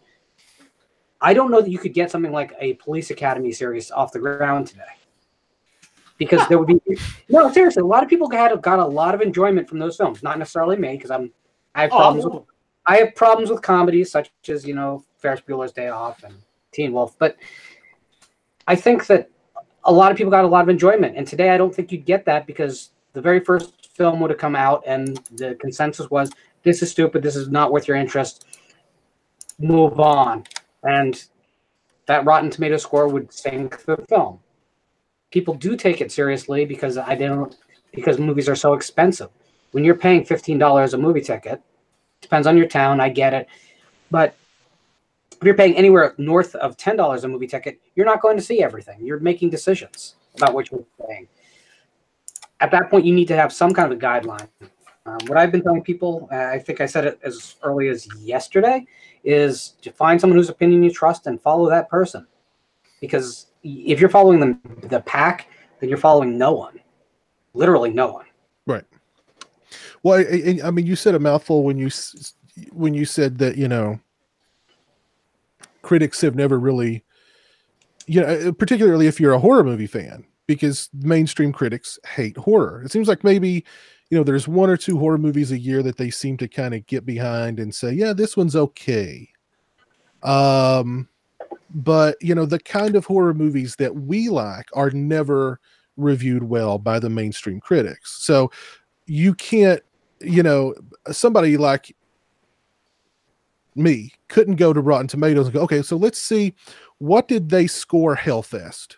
Oh, they hated it. Well, then it probably sucks. I'm going to not watch it. You can't do that because you're not getting, you know what I mean? You're not getting. Put it in perspective. Siskel and Ebert both ravaged Psycho 2 when it came out. Called it the lowest denomination of slasher film. What?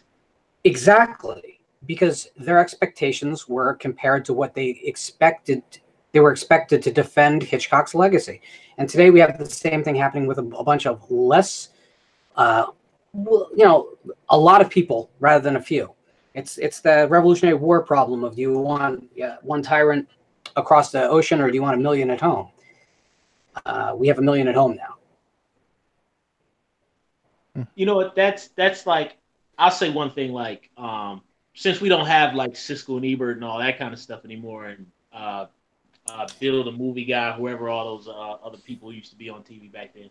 So like now, like, I will sift through all these YouTube movie reviews, right? But anyway, that was kind of like, Piz, how I got hooked on your channel way back in 2008, was because the stuff you review always appealed with me and struck me, and I was a fan of the same stuff that all of us on this panel are a fan of.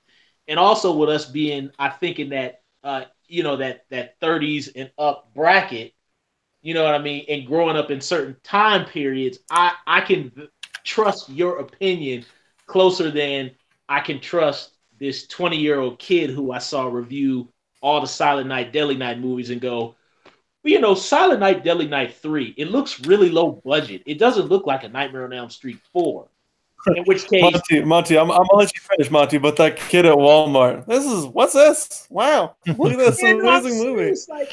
But in my mind, when I heard this kid say that, the first thing that struck me was, you can't even compare the Silent Night, Deadly Night series to a Nightmare on Elm Street 4. You're talking about video shelf rental movies, horror, video shelf horror rental versus mainstream franchise horror, different tier. But he doesn't know that, so I can't value his opinion. Now, Piz, you know that. Jay, Lauren, you guys know. So if I see you guys make an opinion on a certain horror film, I'm going to value you guys' opinion versus somebody else's. We may not always agree on what we like, but I'm going to trust your opinion versus somebody else who has an opinion on a certain genre or whatever, It depends on if you like that movie or not. I'm not going to be reviewing the Clint Eastwood Meryl Streep movie, The Bridges of Madison. What is it called? The Bridges of Madison County? Yeah. Man, I don't want to review that crap, man. But you know what I mean? My dad and mom might like it. Yeah. I'm not the audience for it. Yeah. Exactly. CB and Seagal in the chat says, I don't want to live in a world where Friday the 13th Part 5, A New Beginning isn't certified fresh on Rotten Tomatoes. Exactly. I was watching an older Red Letter Media video the other day, and they were pointing out that, that Ghostbusters remake, I don't want to dredge that up again, but it is still certified fresh on Rotten Tomatoes. And it was certified fresh when they released the Blu-ray. How does that movie have a certified fresh rating? Like, that is ridiculous. It's like 76%. Like, that's pretty good for a movie like that. If you've caught any early reviews for Captain Marvel, they're the exact same reviews that the white journalists did for Ghostbusters 2016. They just took out Ghostbusters and put in Captain Marvel. I mean, they're paid, right? I mean, they're paid to do. No, they're scared out of their minds to say anything negative about the movie, so they dance around the topic of the movie and talk about how great, little worthless, things are. They dance around the topic of, is this movie good or not, so that they won't be called a misogynist, toxic white male, blah, blah, blah, and lose their job. So if you don't like Ghostbusters, the remake, or you don't like Wonder Woman, you're a misogynist. And exactly. Like, your opinion doesn't matter. I got you. Even there was one review from a white male critic who said, I had problems with the movie, and here were my problems with the movie. And then, because he was being attacked, he had to do another follow-up saying, I completely agree with Brie Larson's statements about inclusivity and blah, blah, blah, to cover his own butt. You know what I mean? Oh, man. Yeah. So, letter to say, kiss my blank. I mean, you guys remember the Angry Video Game Nerd did a video basically just saying that he didn't want to see a remake. He just liked the original the way it is, and he left it at that. They tore him to shreds. Like, Patton Oswalt was on the internet calling him like a four-eyed, like, whatever, calling him names and stuff. Well, that's what. Come on, man. But that's why the best one we saw was Comic Book Girl 19. Comic Book Girl came to the defense, and then I was sitting and I'm like, okay, I like Patton Oswalt's old comedy routines, like the KFC buckets, throw all that shit in there. That's America in a nutshell. But I was like, really, Patton, you're gonna say that right after your wife died too? I'm like, bitch, more people know who AVGN is than your fucking lame ass. Shut the fuck up. Because that's kind of tainted the way I feel about him. Like I don't like to watch his stuff anymore because the guy, that's an asshole move, man. Yeah. This guy's filming this shit in his basement, man. Like, get off his back. He's talking about like the noises his mouth makes when he talks. Like, fuck off. He's like doing the shit himself. Yeah. Well, and Patton Oswalt has got no room to make fun of anybody's appearance. You know what I mean? Exactly. He should be championing this guy. Well, Cameron's joined us. What's up, Cameron? How are you, buddy? I figured I'd come in and crash the last few minutes or whatever. I don't know. Cameron. Yeah. How you doing, buddy? Doing great. Just getting over a cold. Seems to be sweeping California around here. It's horrible. And just read about that murderer out there in your homeland in Kentucky out there that killed his family in 1994. Now he wants to get out. They might send him out. Did you read about that, Piz? No, I've not heard anything about that. Oh, yeah, check that out. I've been inundated with serial killer news all day long, and that was one of them. So I was like, oh, I got to ask Piz about that one. Well, I'm not caught up on the times. I even watched some of the news tonight. I don't remember them bringing that up, but well, I'll send you a link.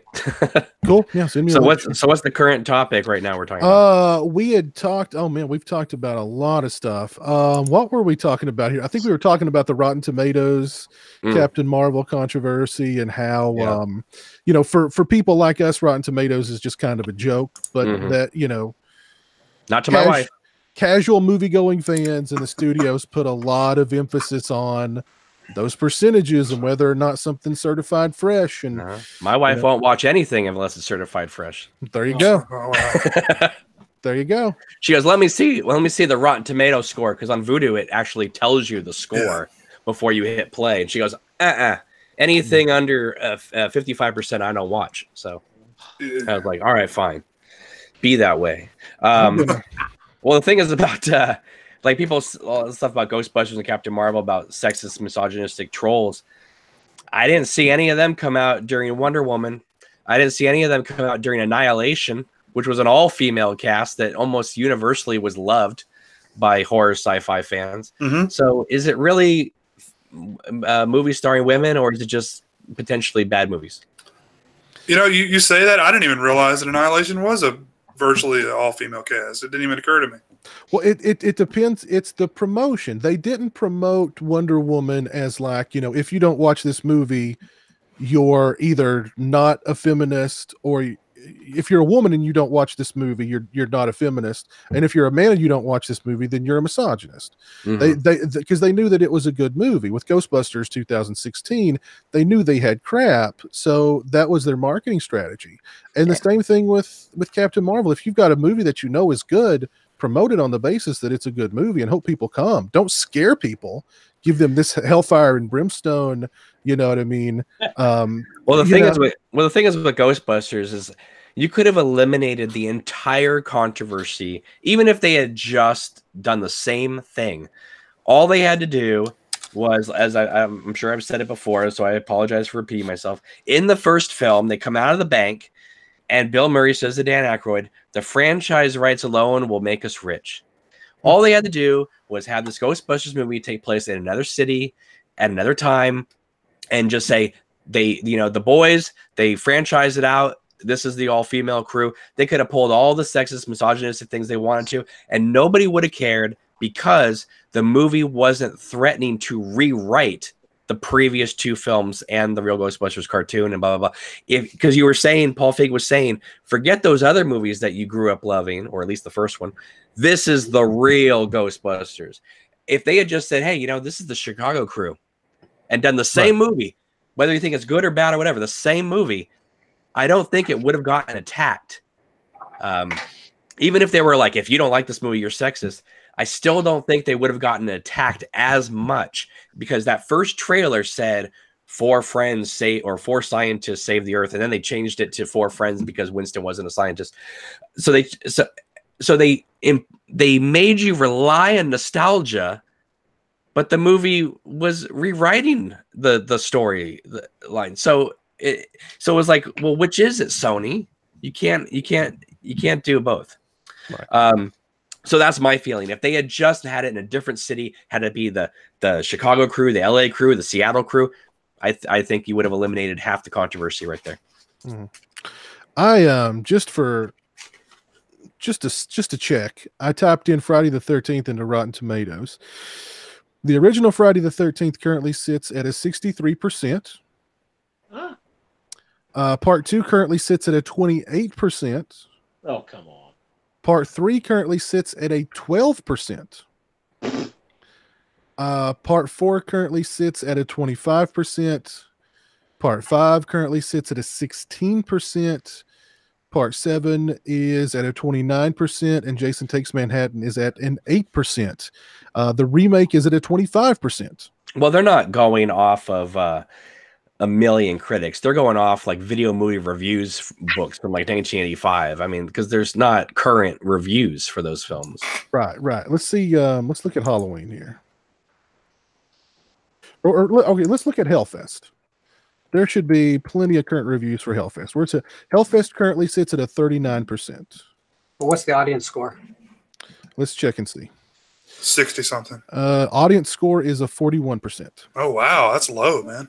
That is. Google's audience score was higher than that. Let's see. What's another fairly recent horror movie? What about Rob Zombie's Halloween? Oh, Jesus. Sort of fresh. Let's see. Rob Zombie's Halloween. That is a fresh skull fuck. Those are chicken abortions, Jay. Oh. You a chicken fucker? All right. Rob Zombie's Halloween is currently sitting at a 26%. Ooh. What's the audience score? Oh, let's see. Audience score is 9%. a 59%. That's 25% higher than it should be. Got him. Back to me.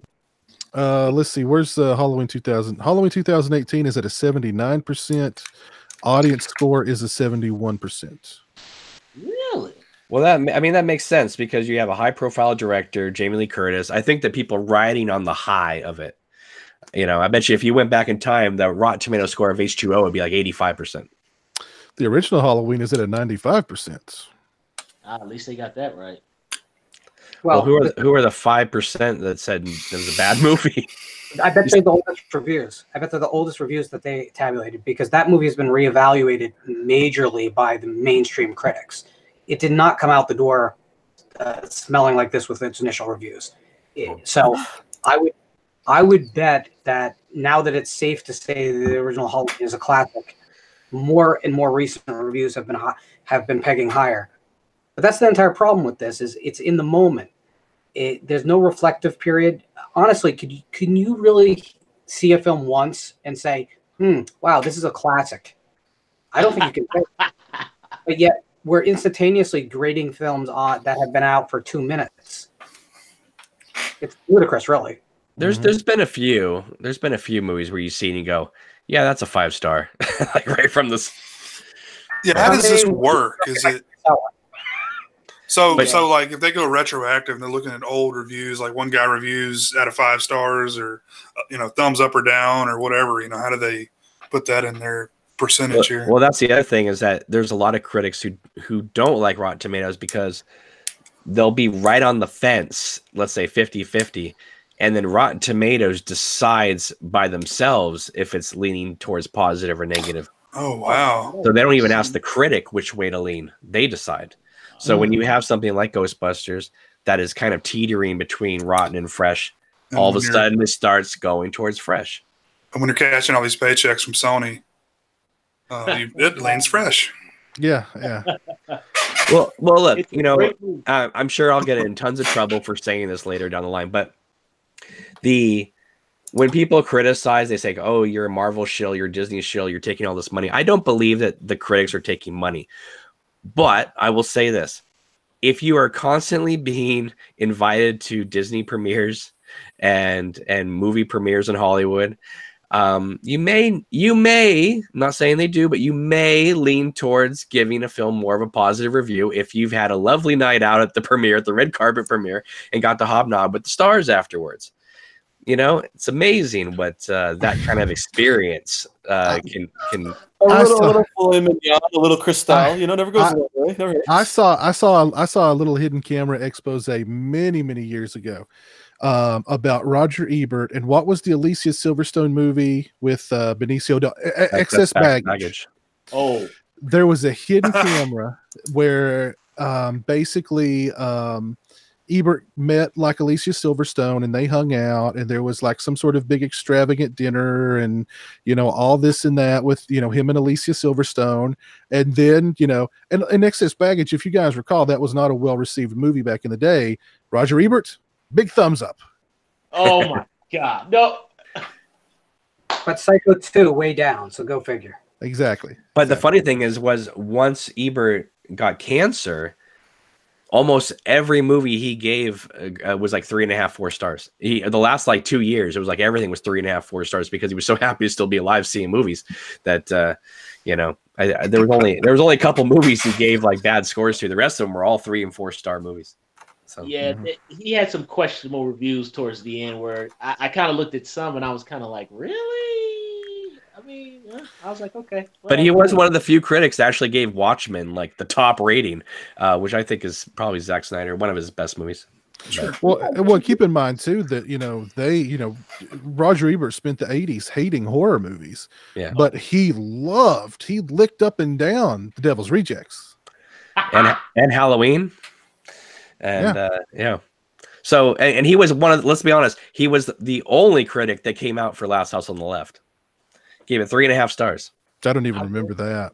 Yeah. The remake? No, the original. Oh wow. Yeah. It's out there somewhere. I read it. No, and it's a good review. But I mean, he made in the 80s they did a thing where Siskel and Ebert dared each other to watch another movie that they gave a high rating to, and Ebert made Siskel rewatch Last House on the Left, and Siskel was like, "That movie's terrible. How could you recommend that movie?" He's like, "It's a good film, Gene."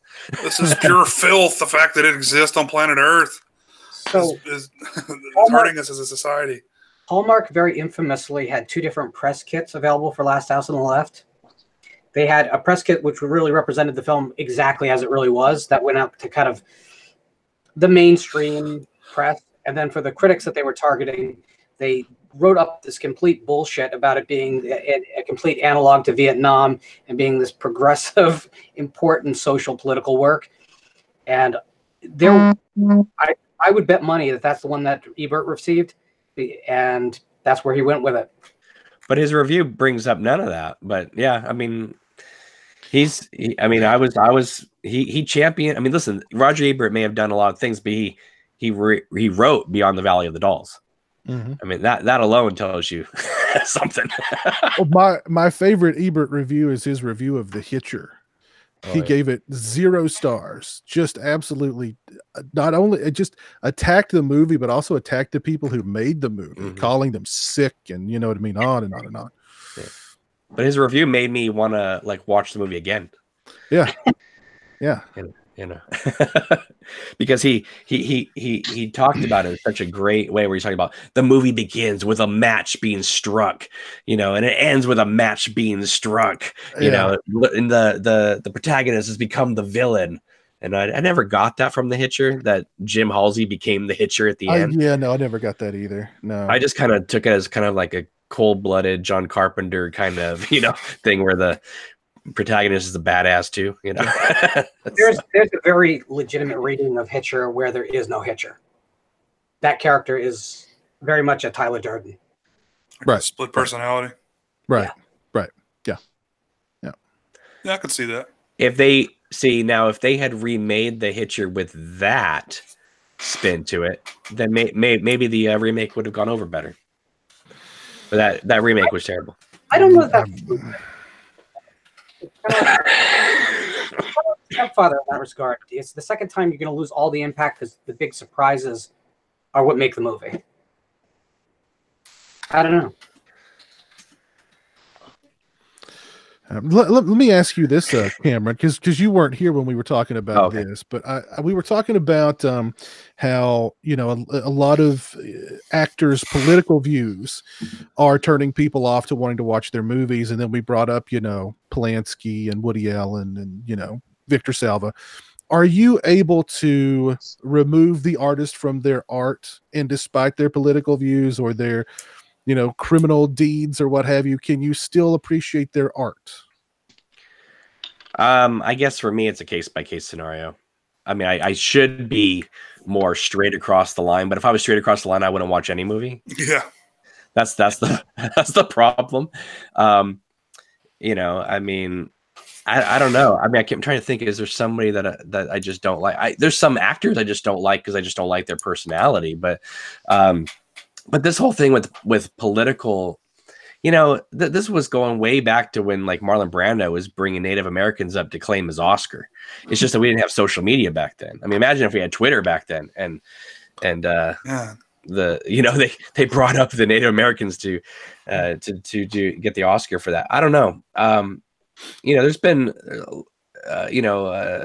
like the Red Grave women used to when the whole Vietnam was going on, they used to make big things about Vietnam protests and stuff on the Oscars and stuff like that. So I don't know. I guess it's always been around. Does it turn me off? I guess if they decide to turn the whole movie into that, then it might. And what I usually do is I just wait 5 or 6 years and then catch up with it later. I mean, there's been a lot of movies where I used to just watch things and devour them as they came out, but now sometimes I just go, okay, that can sit on the shelf for 5 years, 6 years, and if it's still in the public consciousness, I'll go back to it. I'll check it out. But otherwise, I just come to it on my own terms, because otherwise I'm going to hate it if I just go and seek it out. Like if I'm already amped up and pissed off by what everyone's been talking about, and then I go see it, I'll just be pissed off and amped up, and I don't know. What was your reaction? I mean, do you guys go against movie stars? Well, I think we all pretty much said it's almost a case-by-case basis. Like I said, I never want to watch another Bryan Singer movie. I never want to watch another Victor Salva movie. But at the same time, I bought the Criterion of Rosemary's Baby. Right. So, and it's not even a question of guilt versus innocence, because Woody Allen, you could say, well, we don't know. But Polanski, we do know. Right. Right. Yeah. Victor Salva, we do know. I guess the thing that doesn't, the Victor Salva thing, the reason why it doesn't bother me so much is because he actually went to prison, did his time, and came out. And then he came out and still got Powder and Jeepers Creepers and Warrior and all that other stuff. So for people to make a big stink about it now, I find kind of upsetting, because he's been making movies for 20 years and it's not like they've been burying it. Right. If you go back, I was there when the cast came out to promote Jeepers Creepers at a Fangoria convention. I think it was 2001, the summer. Tony Timpone wrote this whole editorial on the next month that talks about, I'm so happy that the Fangoria crowd was so respectful and they didn't turn this into a bash Victor Salva panel and that type of thing. And I was like, oh yeah, I completely spaced that he had that history. So when they all tore down Jeepers Creepers 3 and they didn't want it made and stuff like that, I'm like, look, this is not something like Bryan Singer's that's been buried by Hollywood. Let's pretend this isn't happening. This has been known for 20 plus years.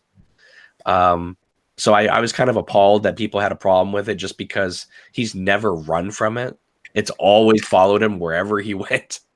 Right. So, but yeah, Bryan Singer, I understand. I don't know. I've grown up with Woody Allen and Polanski's and stuff. So I don't know.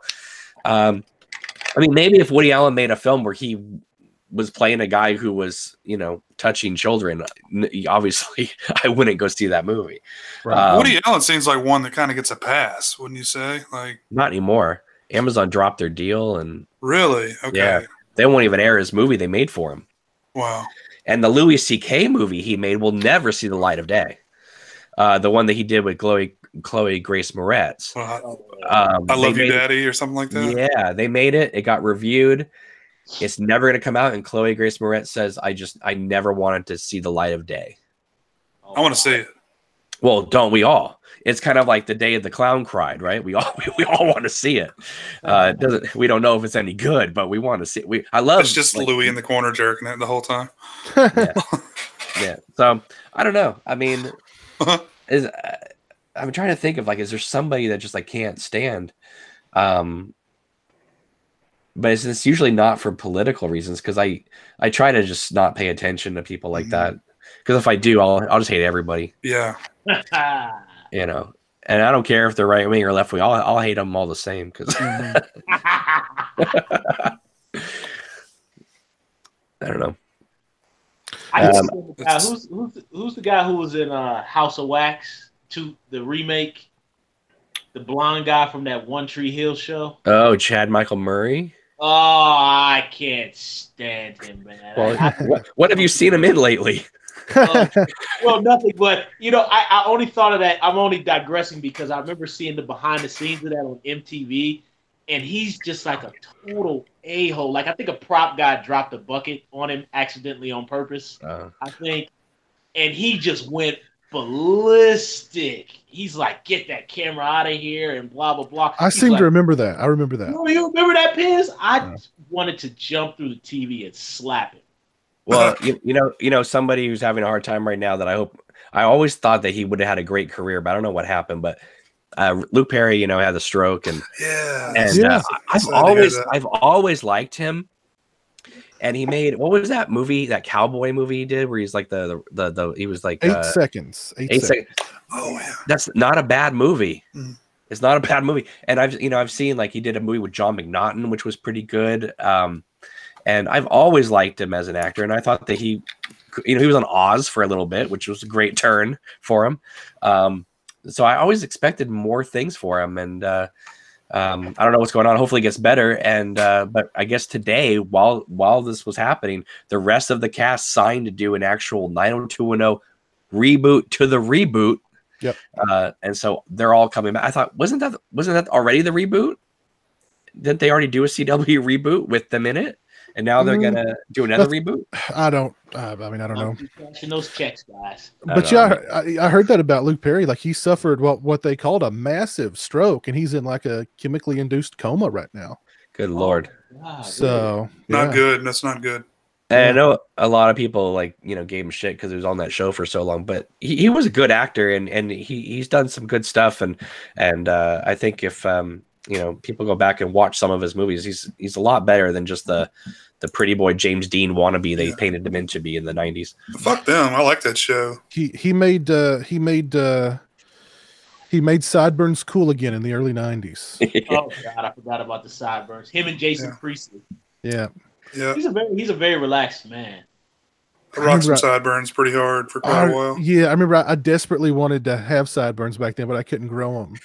But as soon as I could, I had the greatest peach fuzzy sideburns you ever saw. Well, I just thought it was cool that because Dylan, his character, he had the house all to himself. He didn't, his parents didn't live there. He just could decide to go to school or not go to school. Wasn't his dad like a gangster or something? Yeah. Some kind of criminal? Yeah. I think his dad blew up too. His dad blew up. Yeah, I remember that. Yeah. Can you imagine the possibilities if you're an 18-year-old and you have a house all to yourself in Beverly Hills? Oh, that sounds like my dream. Well, it's funny. Well, I can only imagine. Hey, girls, come on over to my house. Nobody's home. But money and youth, I'm ready to go. And he was switching between Shannon Doherty and Jenny Garth. I know. Yeah. God. I always thought Shannon Doherty was really cute, and she was at a Horror Hound convention that I was at, and I walked around the place for just looking for her. I couldn't find her, but she was there. I don't know where they had her, but she was there. And what's funny is she did 90210 after Heathers, right? So it was when she was cast in Heathers, and people were like, "Oh, she's from that show Our House with Wilford Brimley." I was like, "Yeah, no, she's from Heathers." Yeah. Our House. She's hell on wheels, isn't she? Though, isn't she like a complete she's a terrorizer? Yeah, that's what I've heard. Well, she tried to run over her boyfriend or husband or something like that. Oh wow! Oh yeah. She's crazy. Yeah, she's hard to work with, to say the least. Well, yeah, because Aaron Spelling threw her off the show. Yeah. Yeah. Oh, that's right. And that's when they brought in Tiffany Amber Thiessen. Yeah, Saved by the Bell. Oh, that's right. I forgot about that. Yeah. Brenda came home from college and never came back. Yeah. When did the girl from Child's Play 2 come in? Oh, She was on 90210. When did she come in? Oh man, that time's a blur. I remember bits and pieces of 90210. Like I remember her being on 90210. I don't remember when. She tried to like light herself on fire because she was like bipolar or schizo or something like that. And Brandon's like, "Don't do it, don't do it." The episode that sticks out to me the most was the one where the kid found the gun and he was playing with the gun and he was spinning it around his finger and it flew off his finger. And like they were at his funeral and they were playing Guns N' Roses Knocking on Heaven's Door at his funeral. That's like the only episode that really stands out to me because like the next day at school, we were all talking about it, but we were more talking about Guns N' Roses being played than like anything else, you know. Oh, like itself. Yeah, exactly. I mean, that's where you learn about gun safety. Exactly. Yeah. Right. Yeah. Well, that show was crazy because I just remember like it was like a giant after school special for like so many people, right? I remember coming to school and like hearing like, "Were you there for the slumber party episode last night? Did you see it?" I'm like, "What the hell are you talking about?" You know, it's like it was crazy. It was like must see viewing for. Listen, I was a weirdo at that school because I was watching things like Twin Peaks and Wild at Heart and things like that, and everyone else was watching 90210, and so I did not fit in at all with that crowd. Yeah, seriously, Twin Peaks is far more of an after-school special when you get down to it than 90210. Oh Lord. Well, but you know what, man? Even though Perry, I mean, I saw Perry at a convention a few years ago. Dude was swamped the whole time. Oh, yeah. The whole time. And it wasn't from like older women. There were a lot of younger women there who were like just fawning over this dude. So, I mean, he was, you know what I mean? I thought it was odd that he was like at a horror convention, but I mean, you know, of course he did Buffy, the movie. Yeah. But I was just thinking like, Riverdale now. Yeah, I remember thinking like, I don't know if he's going to do very well at a convention, but you know what? Bam, he was surrounded the whole time. Oh man, I'm trying to be that guy. Yeah. Yeah. You know, he had like the trophy from 8 Seconds with him too, that he was like, you know, posing with women with and stuff. But it was all women too, and I mean just lines of women. And what's crazy about it is like, you know, when you go to these conventions and stuff, there are some people like that you just would never expect, lines around the block for the whole convention. And then there's people like Corey Haim where like there was no line at all. And he was just sitting at a table with his mom. Yeah, that's weird. Yeah. And when you paid him $20 for his autograph and he spelled it, he would spell like your name with a capital letter, and then the next letter was a capital letter, and the third letter was a capital letter, and then he went to lowercase. and then when you paid him his money, mom sat there and went and he had to give the money to his mom in a little wallet for her to hold on. And then he would he'd go up to my friends and go like, "Do you have a smoke? Mom won't let me smoke. Do you have a smoke?" Oh, that's sad. Yeah, that's sad, man. And I was thinking to myself, 25 years ago, I would have been stampeded, you know, by people trying to get his autograph. And now no one cares. And I remember thinking, is this what's going to happen to the Twilight people? Are they all going to? But I don't know. Robert Pattinson might be Batman next, so I doubt it. I was talking to a convention promoter just the other day. I tried to get him to book an 80s teen heartthrob that shall go nameless. And he was like, "Oh, you know, I don't, you know, he's from the 80s and I don't know." And I was like, "Dude," and I told him the Luke Perry story. And I said, "This is going to bring chicks into your convention who aren't going to be coming to a horror convention otherwise. This is going to bring in a whole new milieu of people who are not going to come to a horror convention regularly. They'll come to see this dude and pay to see him and then spend money inside." And he was like, "Oh, well, maybe, you know, I don't know." So, you know, but I told him the Luke Perry story and he was like, "Oh, really? Oh, okay." This is Eric Freeman we're talking about, right? No. Eric well, Freeman, he was a heartthrob. Eric Freeman does it. Everybody, all the conventions want Eric Freeman. So don't worry about it. Well, All the conventions want Eric Freeman. And he doesn't do them? Oh no, yeah, he does. Yeah, Oh, yeah, okay. he does. Yeah, he does. He does. He's going to be at Texas Frightmare, and he's going to be at one in Pennsylvania. I forget what it's called, but it's in Gettysburg, Pennsylvania. Both in April. Monster Mania. No, it's the other one. I can't think of the name off the top of my head, but he's doing those two. And I think he's got at least one more lined up later in the year. So, Hey, Piz, I have a question. Every other day I see you posting things on social media about masks you get, masks you make, masks you buy. Are you running out of room? Because those Myers masks take up some space. Oh, well, the Myers masks take up space. Yes. Yeah. But now the hockey masks are a little smaller, and I mean they can. Now some of those I sell, but some of them I'll put on my busts and stuff just to keep. So it just depends. I was gonna say you're gonna turn into cinema sickness for masks pretty soon. Well, I mean I've got a lot. But see, I felt like I was neglecting, Myers and Leatherface for Jason. So I've got to build up, got to get on my Myers game. You know what I mean? So, but yeah, it's pretty impressive. You guys' collections are really impressive. Thank you. Let's see. Did anybody watch the Oscars this year? Oh yeah. Nope. No. Nope. Okay. Well, I did not either. How were now? There was not a traditional host to this year, right? Yeah. How did that work out? It was 90% awesome. Really? Yeah. So you either have to have a Billy Crystal or you have to have nobody. Because with nobody, they just said, next up, this award. And they came out, did their award, and off the way. Next up, we got this. There was no song and dance in the middle, no crappy comedy. It was just like award, and get it done. Let's get it done. That's great. Yeah. Now, if you have someone like an entertainer like Billy Crystal that's funny, sure. Mm-hmm. But if you're going to trot out Franco and Hathaway, I'd rather have no host. Right. So, well, it was good. Yeah, I'm sure the pacing was a much better without, Yeah, and they made some jabs. Like some people were like, this is the award that they weren't going to show on TV, So little things like that. And of course, Bradley Cooper and Lady Gaga had to steam up the whole place and almost that was crazy. Dude, when final film was announced with what was it, 9 films or 10? I was like, I'd bet you Green Book, Black Panther, or what's the other one? I just think it's funny that in 1989, Spike Lee had Do the Right Thing. It wasn't nominated, but it was nominated for a couple things, but not Best Picture. And that year, 1989, Driving Miss Daisy won Best Picture, Oh, God. And this year, Spike Lee had Black Klansman, and then Green Book wins, which is basically Driving Miss Daisy. Driving Miss Daisy all over you. Yeah. You just put a game rope in the back. And I might the stirrup.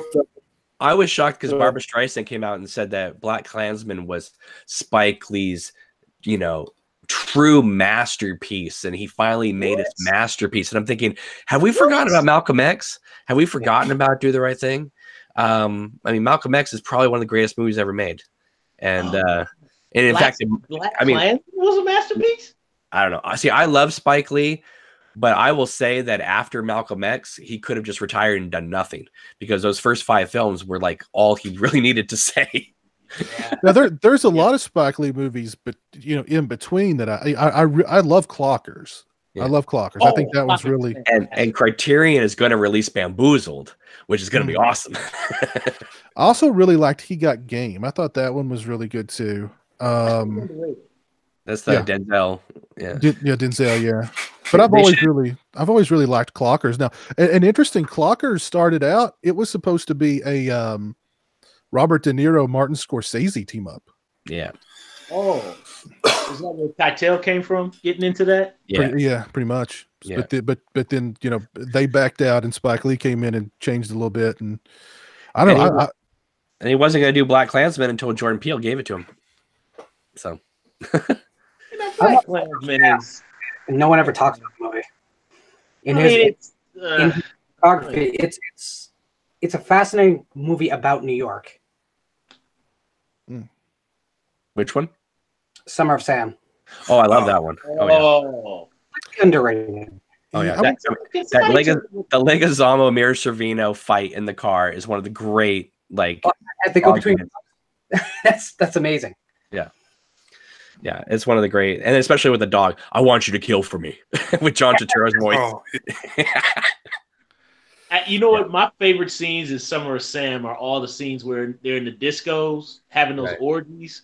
Those scenes are absolutely fantastic. And I just love it so much. And what's funny is that movie was called Son of Sam, and then the families like freaked out and like threatened to sue Spike Lee if the movie was called that, so they changed it to Summer of Sam.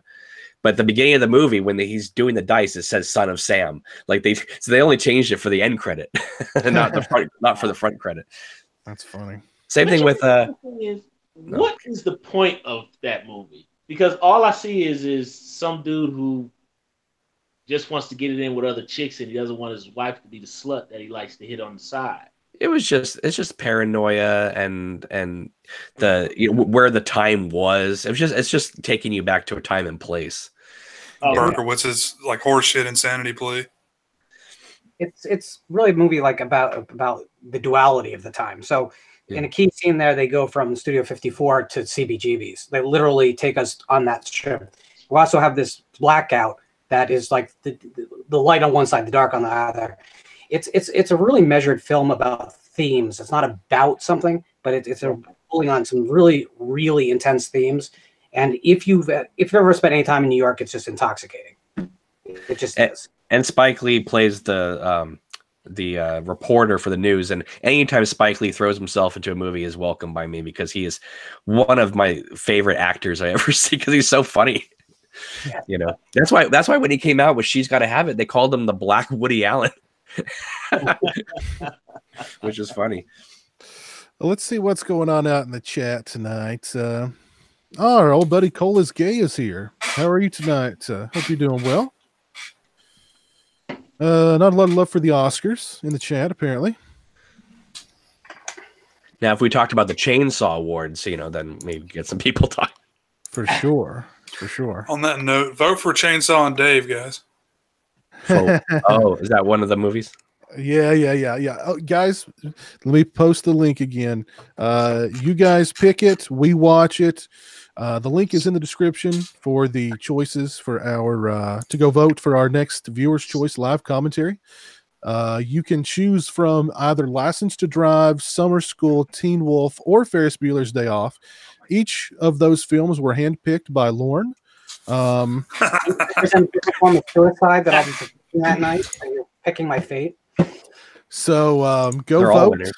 Go vote for which movie you want to see us do a live commentary for. I just posted the link in the chat, and let's do a quick check and see the results of the poll so far. And in a very distant fourth place, we have Summer School with 7 votes. In third place, we have Teen Wolf with 15 votes. In second place, we have Ferris Bueller's Day Off with 16 votes. And in first place, License to Drive with 20 votes. License to Drive is pulling away. Bro, from just the call others.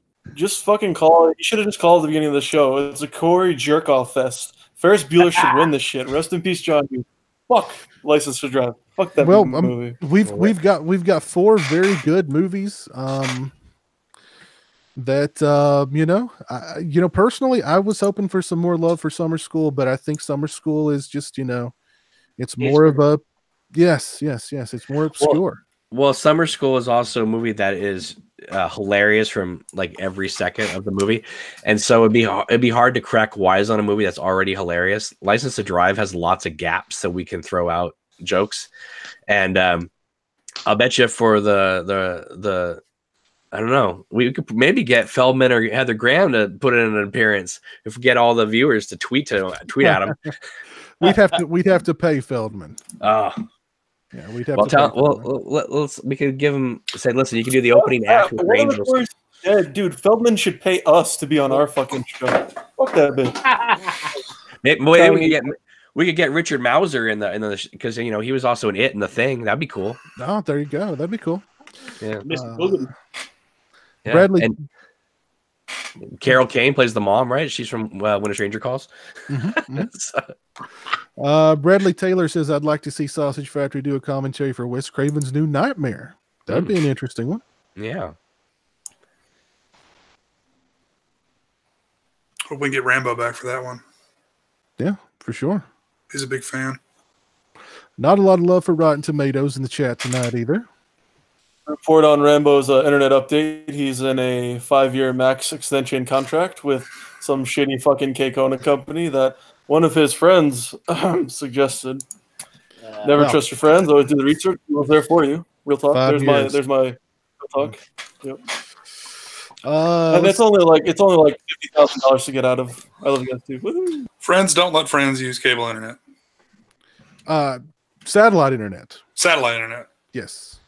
Is it like HughesNet? That's a popular one around here. They're all crap. Doesn't matter. For satellite. HughesNet, Red Zone, they're all fucking dog shit. People are like, wow, it's really fast. I'm like, yeah. Wait 20 years to download one 720p movie. Have fun. It's only $50 a month. It's just a step above direct.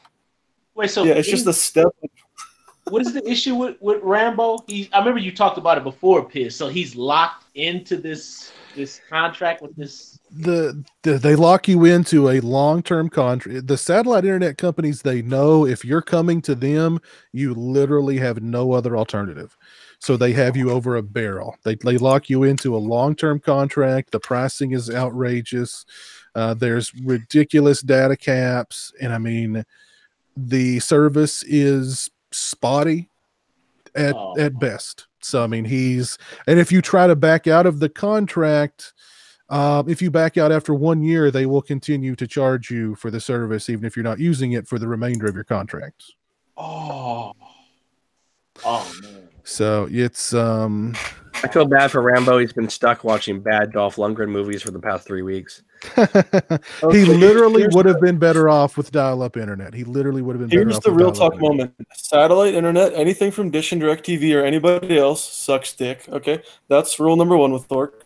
Rule number 2, cell phone towers. They fucking suck dick too. Until 5G, maybe probably 6G, you're gonna need that. Cable and cable fiber optic. That's all you want, boys and girls. Okay, if you're living in K-Conaville in the middle of like Wisconsin, let me just pick a random fucking state. If it's not cable, don't get it. Well, and we were talking about how everything. Samsung is trying to sort of upgrade their own technology to make their televisions even more, even bigger stream machines while discontinuing the production of Blu-ray players. However, there are still a lot of people who don't have the internet, who don't have internet capable of streaming a movie. So, I mean, that is one of the problems with streaming or just going straight up streaming, is that you do have a lot of people who just don't have internet that's capable to handle streaming or streaming of high definition stuff. And with the fun tax coming out, that's horrible. People are gaming a lot. People are streaming movies a lot. They're getting hit with a $20, $30 fun tax on their. They're also proposing it's called an air tax. So, like, if you breathe the air, they're going to start taxing you for that. Oh, that already happens in Los Angeles. If you stay at a hotel, you will notice on your bill it says air tax. Wow. And I said, what is that? Here's another normie thing too. I don't have a choice. In Jersey, remember when everyone was laughing about net neutrality failing, and they're like, what's going to happen now, guys? You want to see what's going to happen? Wait till 2025 when these Comcast and Spectrum and fucking CenturyLink and fucking Cox and all these fucking Verizon and Google Fiber literally bend you over and fuck you in the ass. You think paying $50 to $150 is bad now? Wait till it's like $300 a month. Then let me see your stupid fucking Facebook post and your sandwich and your stupid fucking Taco Bell dog. Fuck you. You know what? Anything they offer, any offers that I get from any of these places is just automatically no. I'm sorry. I just have to protect myself and my wallet. It's just no, and no. Are you sure? No. I find a way.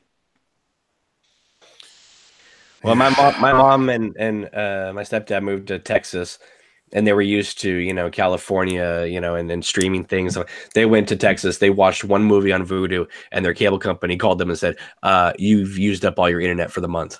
Wow. Yeah. It Was that horrible. Comcast? No, What it was like some random, Oh. you know, little hole in the wall type of internet service. But Comcast yeah, actually gives yeah. you space like that. That makes the shit like that makes me just cringe so fucking hard. Like, and people are joking about the net neutrality thing. I swear, I'm just gonna mute my mic. We're muting now. I love you guys. What do you say? How do you guys feel about streaming versus getting traditional cable? Even though that's like a big thing now, like well, it's cheaper. Yeah, you know, That's the thing that boggles my mind is that, you know, the cable companies and like DirecTV and stuff, they still charge outrageous amounts of money for their service when, you know, people are dropping their service for streaming left and right. Now there are some, now again, you know, people who don't have good quality internet, they still need, you know, those services. But, you know, most people, you know, I mean, if it weren't for Jeremy, I wouldn't have DirecTV because I don't watch it. Yeah. Well, Same way I was.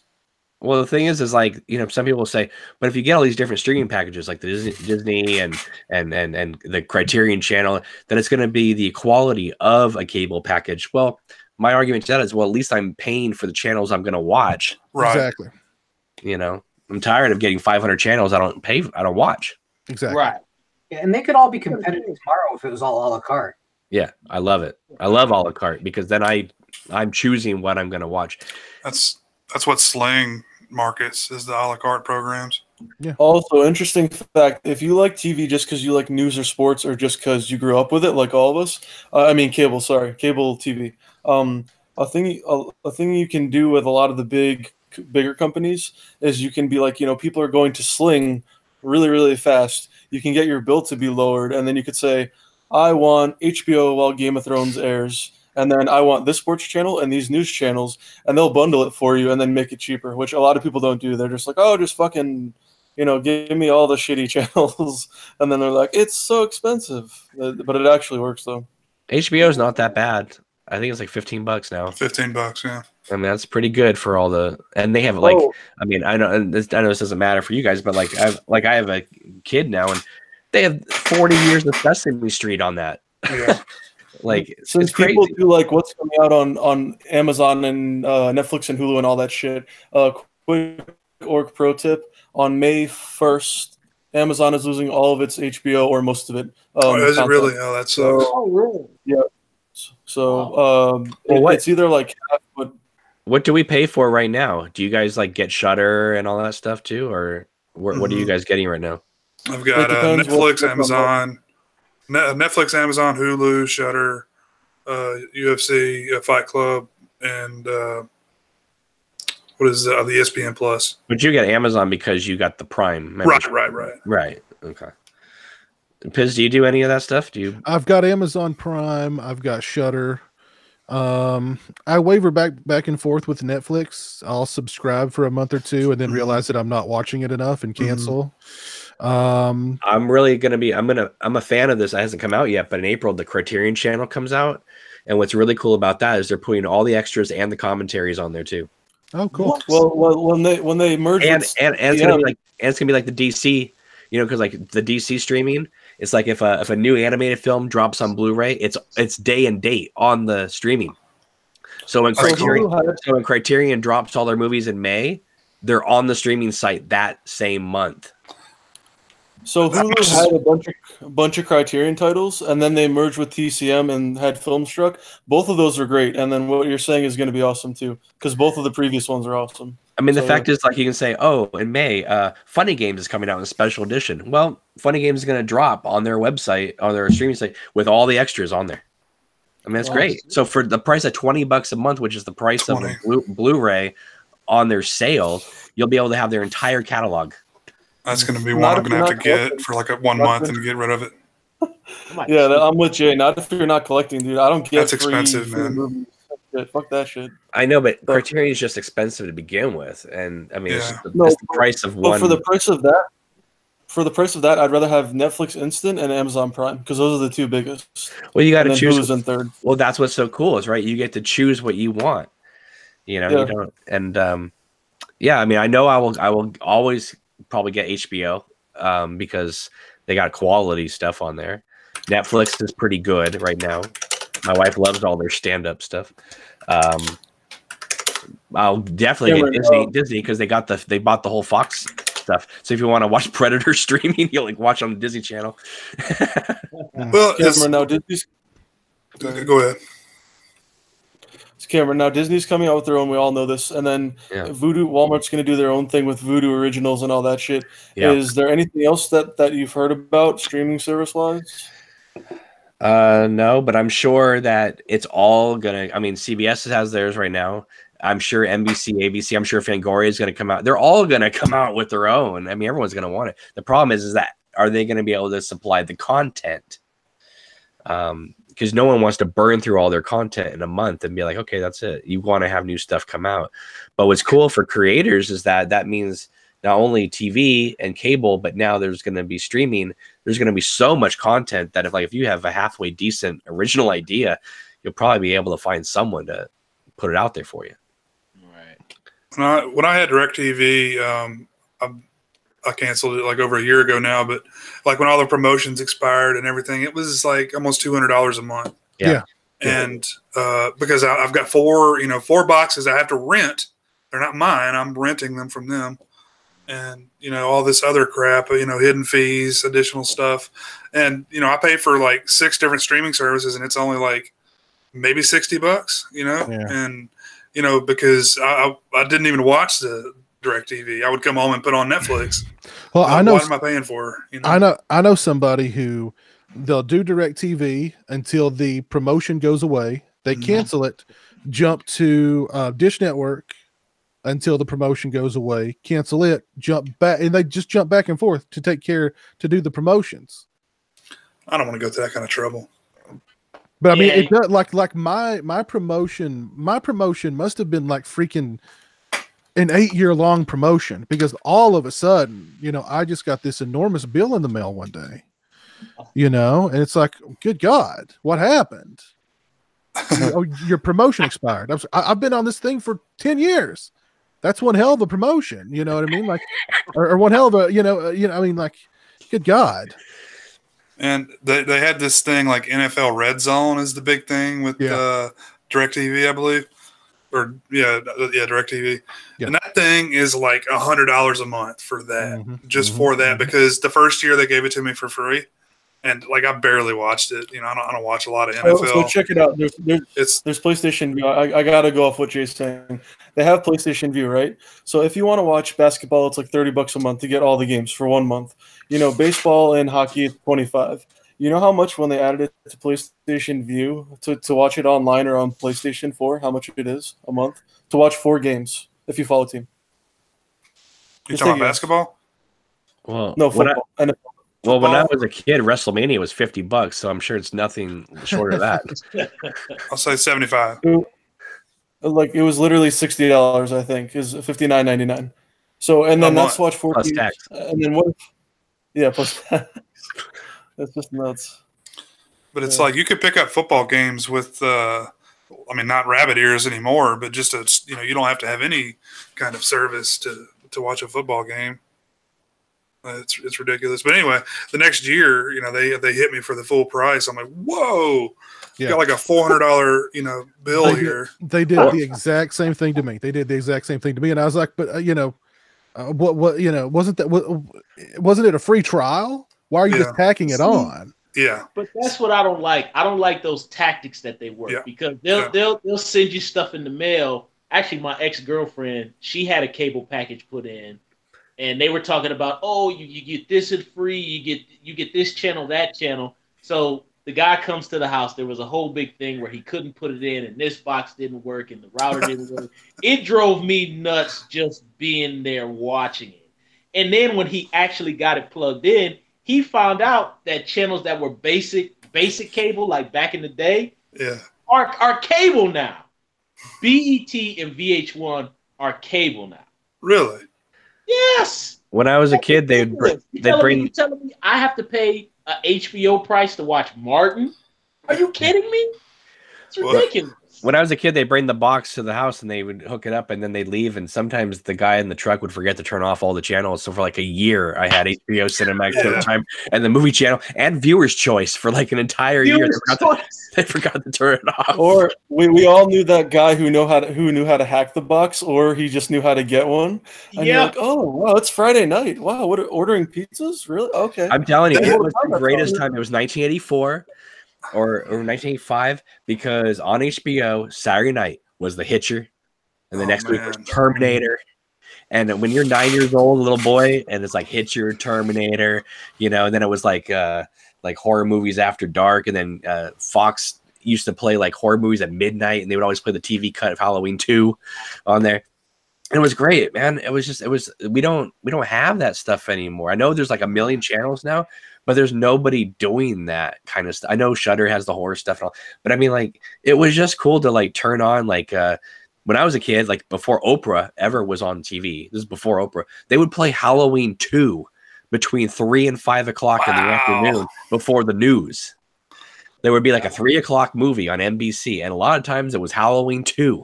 And it scared the hell out of me. I didn't even know there was a Halloween 1, right? So the movie begins, and these kids are just running out of the house screaming, and Donald Pleasance is walking out of a door, and I'm just like, what the hell? What kind of movie is this that starts like this? It scared me half to death. And I still wish a horror movie would begin like that. Just assume you'd seen the first one and there's no first movie. It's just the second one begins. I think that's a part that we kind of missed from back then. Like when I remember just having the TV in my room and just being able to point that antenna up. I never forget back in Cleveland, we had all the channels had the 8 o'clock movie back then in the 80s and the early 90s. But I never forget watching The Exterminator, the first one, on WOIL Cinema 19 at like the 9 o'clock movie on my black and white television. And my mother's like, are you going to bed? I'm like, oh yeah. And I'm watching like Steve James being like with the damn thing in his back. And oh my God, man. I remember that movie, The Vindicator, guys. Mm-hmm. I don't know if you guys remember that one, but I remember watching that one on my black and white television and my mother making me say my prayers before I went to sleep. And she turned around and there's like this overweight guy like strangling the woman, and he's like trying to assault her. And she's like, "What are you watching?" I'm like, "Oh, it's just The Vindicator, Mom." And she's just like, "No, I don't think so." But it's like Vindicator. That'll never happen now. And USA on Saturday nights had like a horror movie night at 8 o'clock at night. And I remember in 1984, because it was right around the time the final chapter came out. One Saturday was Friday the 13th. The next Saturday was part 2. The next Saturday was part 3. I thought it was a freaking TV show. I was like, this is great. I thought it was just like episode 3, episode 4. Was that before Saturday Nightmares? Yeah. Yeah. Or maybe it was called Saturday Night, but it was the 8 o'clock movie.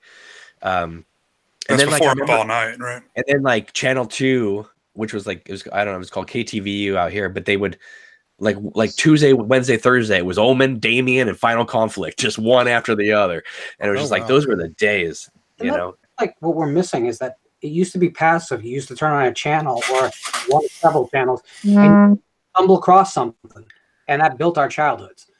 I wonder the people growing up now it's all active. They're actually choosing what they're watching, if they're going to run across things that are going to connect with them quite as deeply. Because they're really going to what's already comfortable to them. Right. Well, you had to make an effort to watch what you wanted. Like so-and-so comes on at this time, if you miss 5 minutes, you don't get to know what happens. You can't. Yeah, but we would check the TV guide and be like, this movie's come on at 2 a.m. on Friday night. That means I either have to get up and not wake up anybody in the house and watch this, or I'm going to have to figure out how to program the VCR. Or what I would do is I would just set the VCR tape to SLP EP and just tape all night long. Oh, wow. Oh, was it EP? Which is EP the fast one, or was that the slow one? The slow is the 6-hour speed. That's right, 6 hours. But then the tapes came out that were 8 hours, right? And so I would just tape, and like just to get something wild, on Cinemax at 4 a.m. in the morning. I would tape Cinemax up all night, and it would, of course, I'd get the porno Cinderella and all the Dead Time stories and things like that. Emmanuel in Outer Space. Yeah. Did that piss you off, guys? Like when you set the timer on a movie and you'd be like, I never forget, I still have my copy of Maniac Cop 2. I set the timer on the VCR and you watch the movie as if you're watching it on cable and the tape runs out, like on the best part of the movie. And you just hear that thing go click, click, and you're like, oh, damn.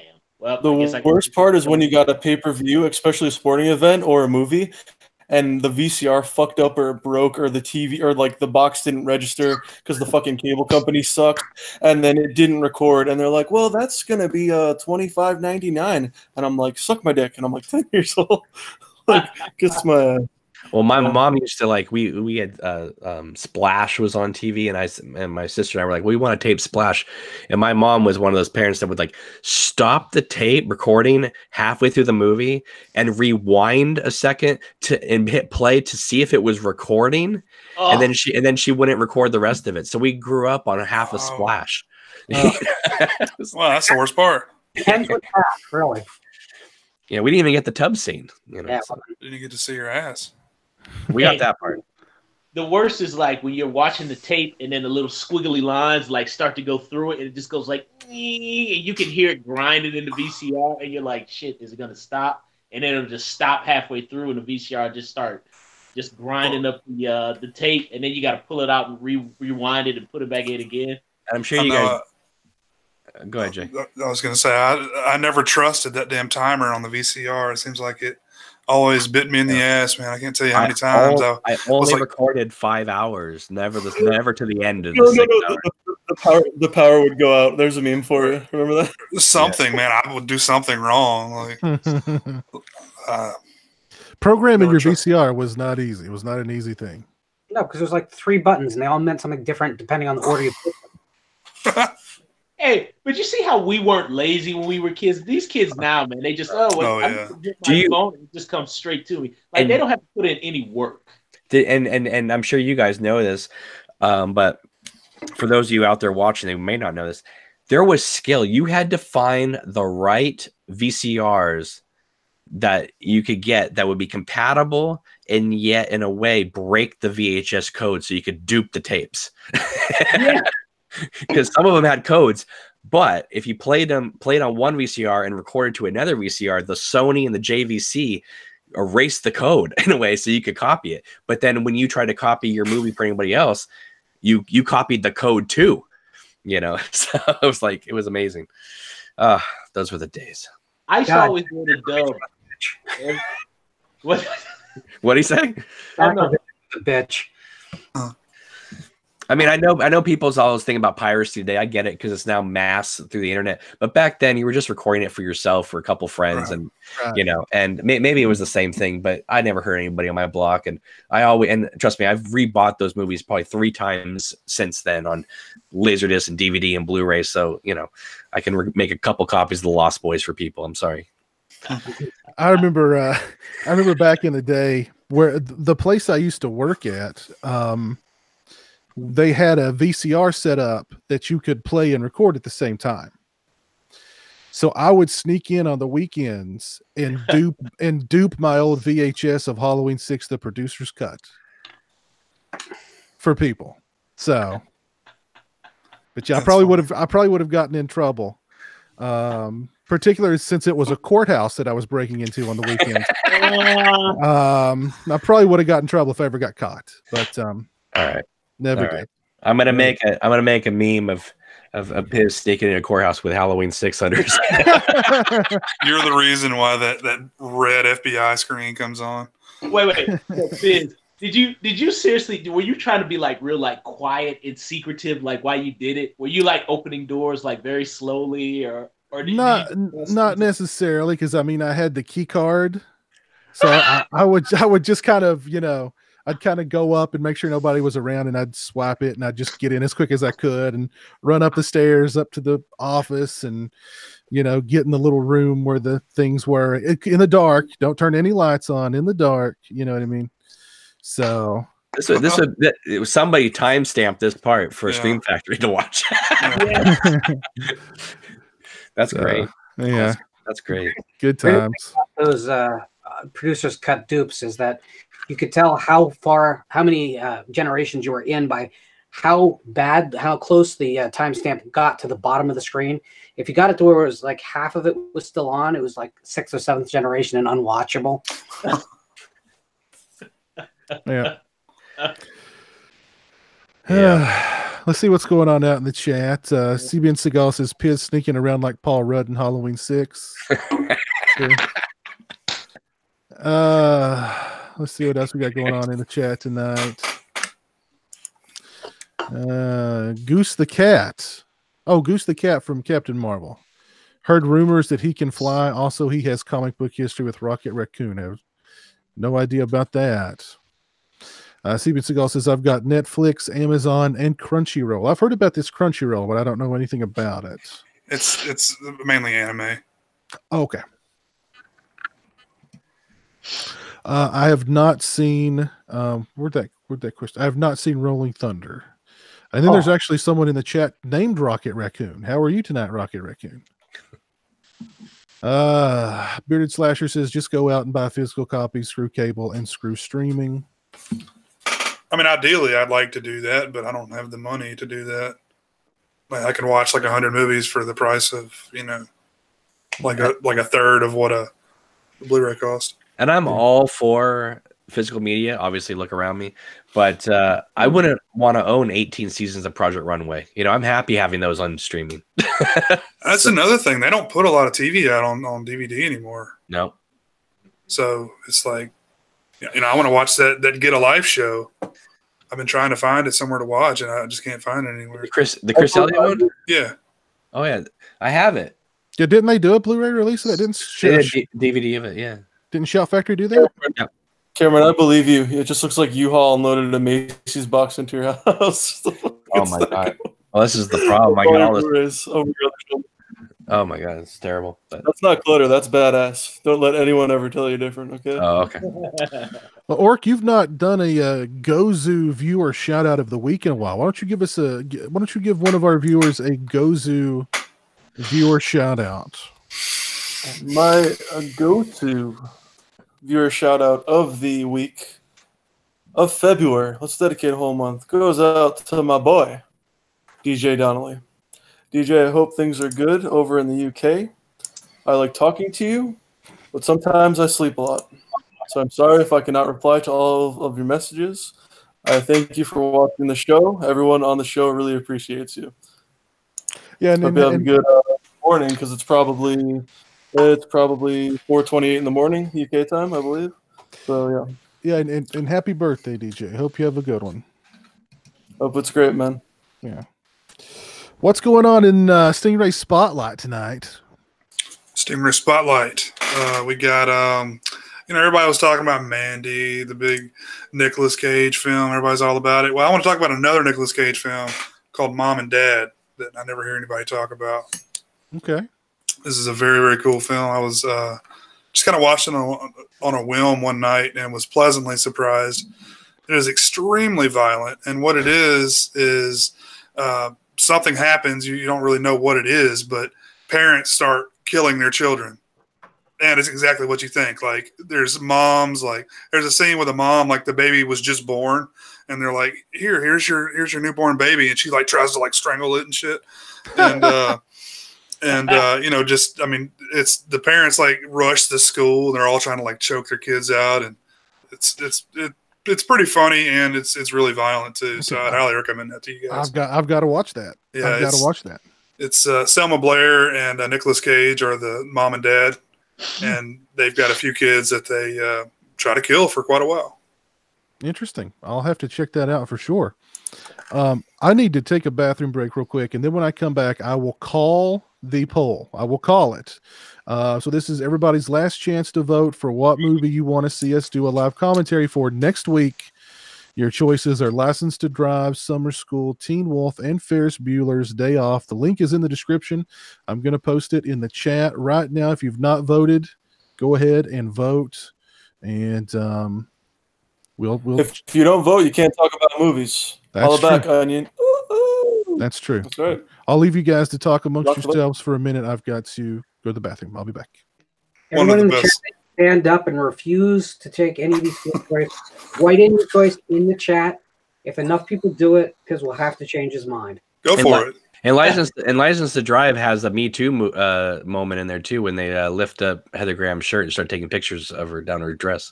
That's not appropriate. No, so we need more Teen Wolf, Summer School, Ferris Bueller. Well, Teen Wolf, they say fag in there, I think. They do. They Yeah. I think we need to save everyone from these indignities and choose a different film. Yeah. Clearly.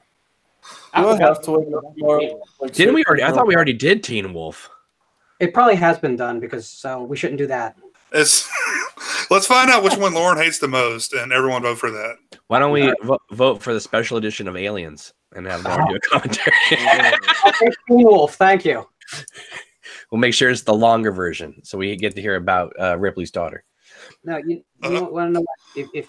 If you guys would not want to watch Aliens with me, that would be worse for you. You would just be rolling your eyes the whole time. Oh no.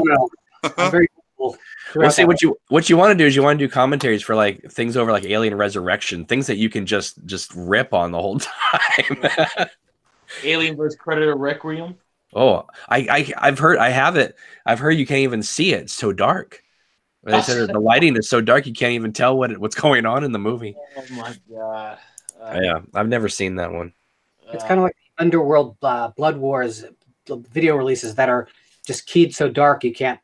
There's just a black screen for 2 hours.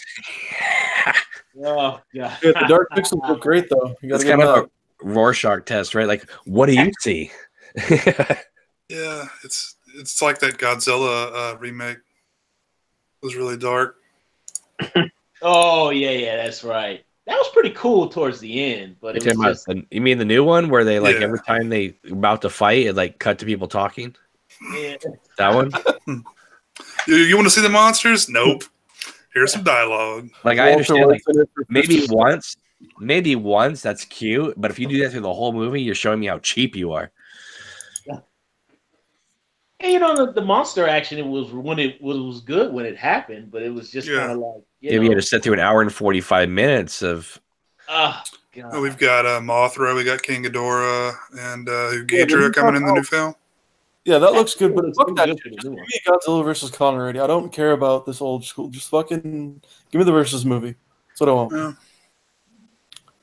Maybe we should do a commentary for Fair Game with Cindy Crawford and William Baldwin. Everybody loves that. That first, Wait, what was that a remake of? absolutely, that would be a better choice. Was it Fair Game? No. What was it? It's a remake of some movie. And oh my god, it's gonna get me because I remember because I like the original movie. I think it is. Fair Game is a remake? Yeah. I didn't realize that. But wait, Cobra and Fair Game come from a novel, don't they? Well, Cobra comes from a novel that was called Fair Game, but there's no, yeah. I don't think it. I mean, I don't know. That novel could have something to do with the Fair Game movie. I don't know. Okay. All right, guys. Let's see. We're gonna crown the victor. Come on, Oh yeah. Of our viewers' choice live commentary. Let's crown the victor here. I'm going to refresh the page. All right. And the results are as follows. In fourth place with 8 votes, Summer School.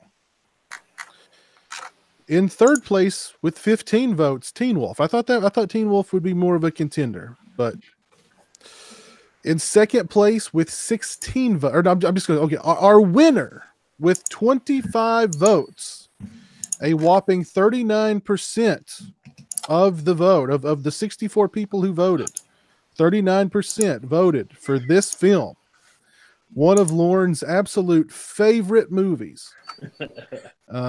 He's acting like he doesn't like any of these movies on this list. He handpicked these movies. Every movie Lauren picked.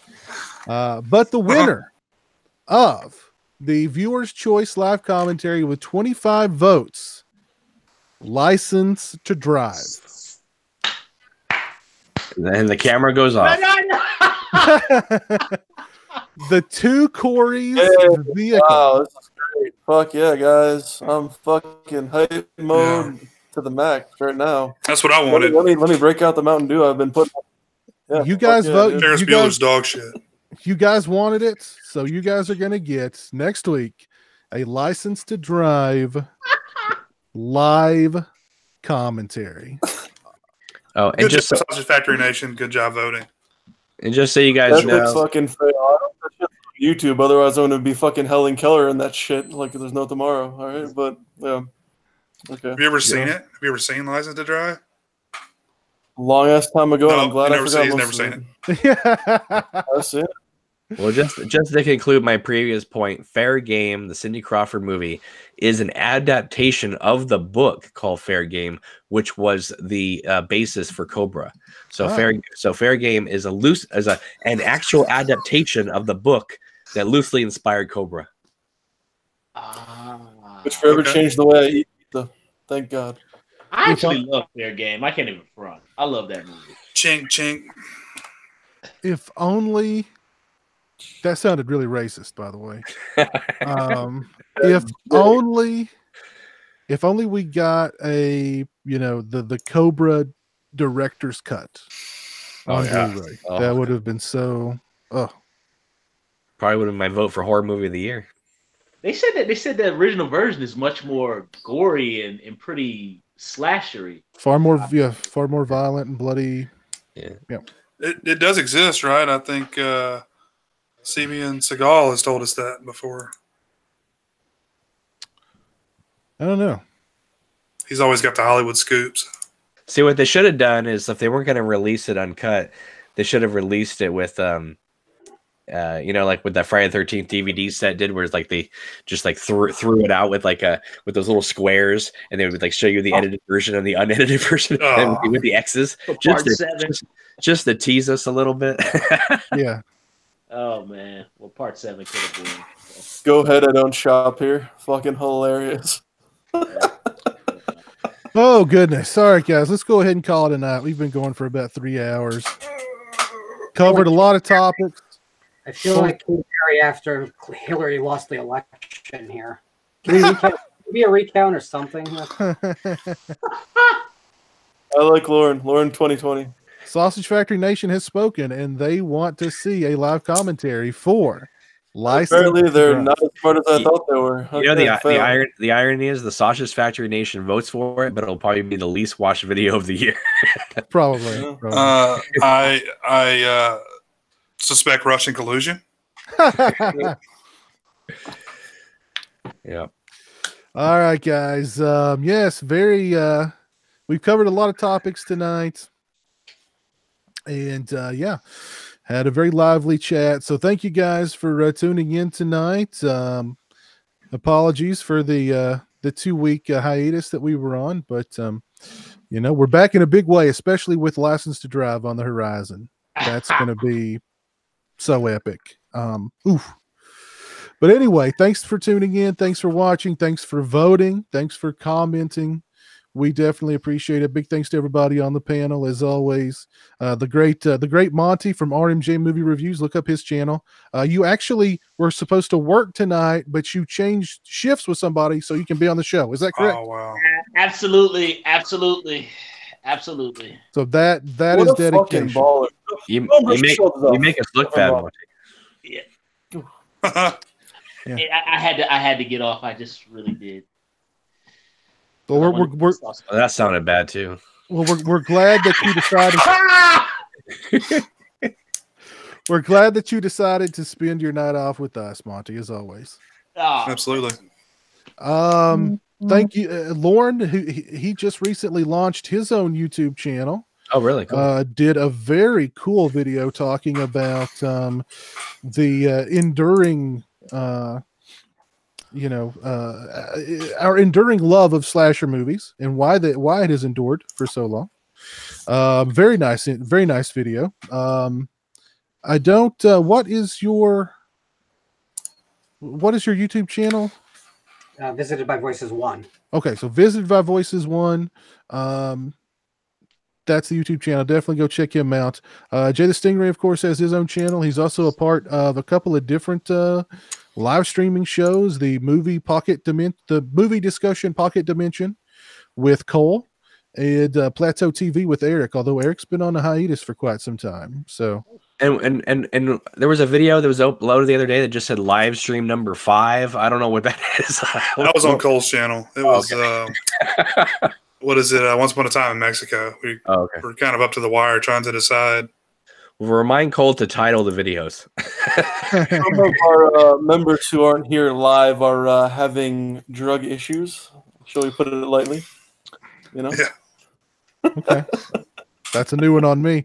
The Orc is here. Orc is also Orc is just all over the internet. So, you know, he's just a memeing machine. Orc should have a YouTube channel. He does, but you know, he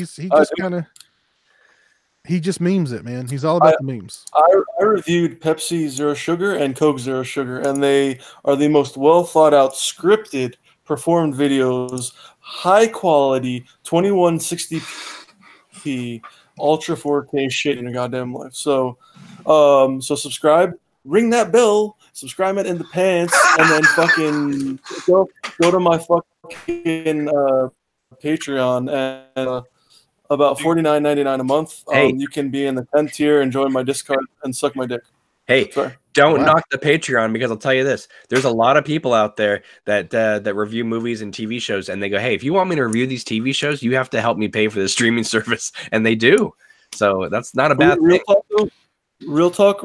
No, like, I like Twitch. People who make it big on Twitch or YouTube, regardless of what they're doing, and they have Patreon. A perfect example is Piz. I'm not kissing your ass because you let me be on the show. It's because he has his $1 and $5 tier, but what do you put out? 4 videos a week, Biz, while you're working a full-time job and dealing with tons of other stuff?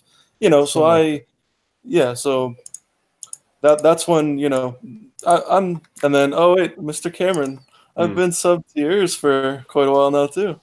You have. Yeah, and Cameron has his own YouTube channel, Obnoxious and Anonymous. Yes, a channel that I really love, although I just wish I had enough time to put more content out on it, but I do my best, and hopefully, when things wind down, I'll be able to put more stuff on there. I was wanting to do a video. I've been wanting to do like a video a day. You know, I love those channels that put out videos every day. I just can't do it right now. Well, going off what Cameron's saying, you know, shitty trolling aside, if there's any content creator you like that Patton Oswalt might fucking shit on because he's a fucking retard. Oh wait, there's a word again. Sorry, I can't say that anymore. I would highly suggest subscribing to them on Patreon. It helps either if it's $1 or if you're giving them $100 a month. It's anything counts. Every amount counts. So there you go. That's my recommendation. Real talk. Can I get a real talk, Jay? That's a real talk for everyone. I think we should have a Sausage Factory tier where for like $20 a month you get 1 phone call a month from Orc.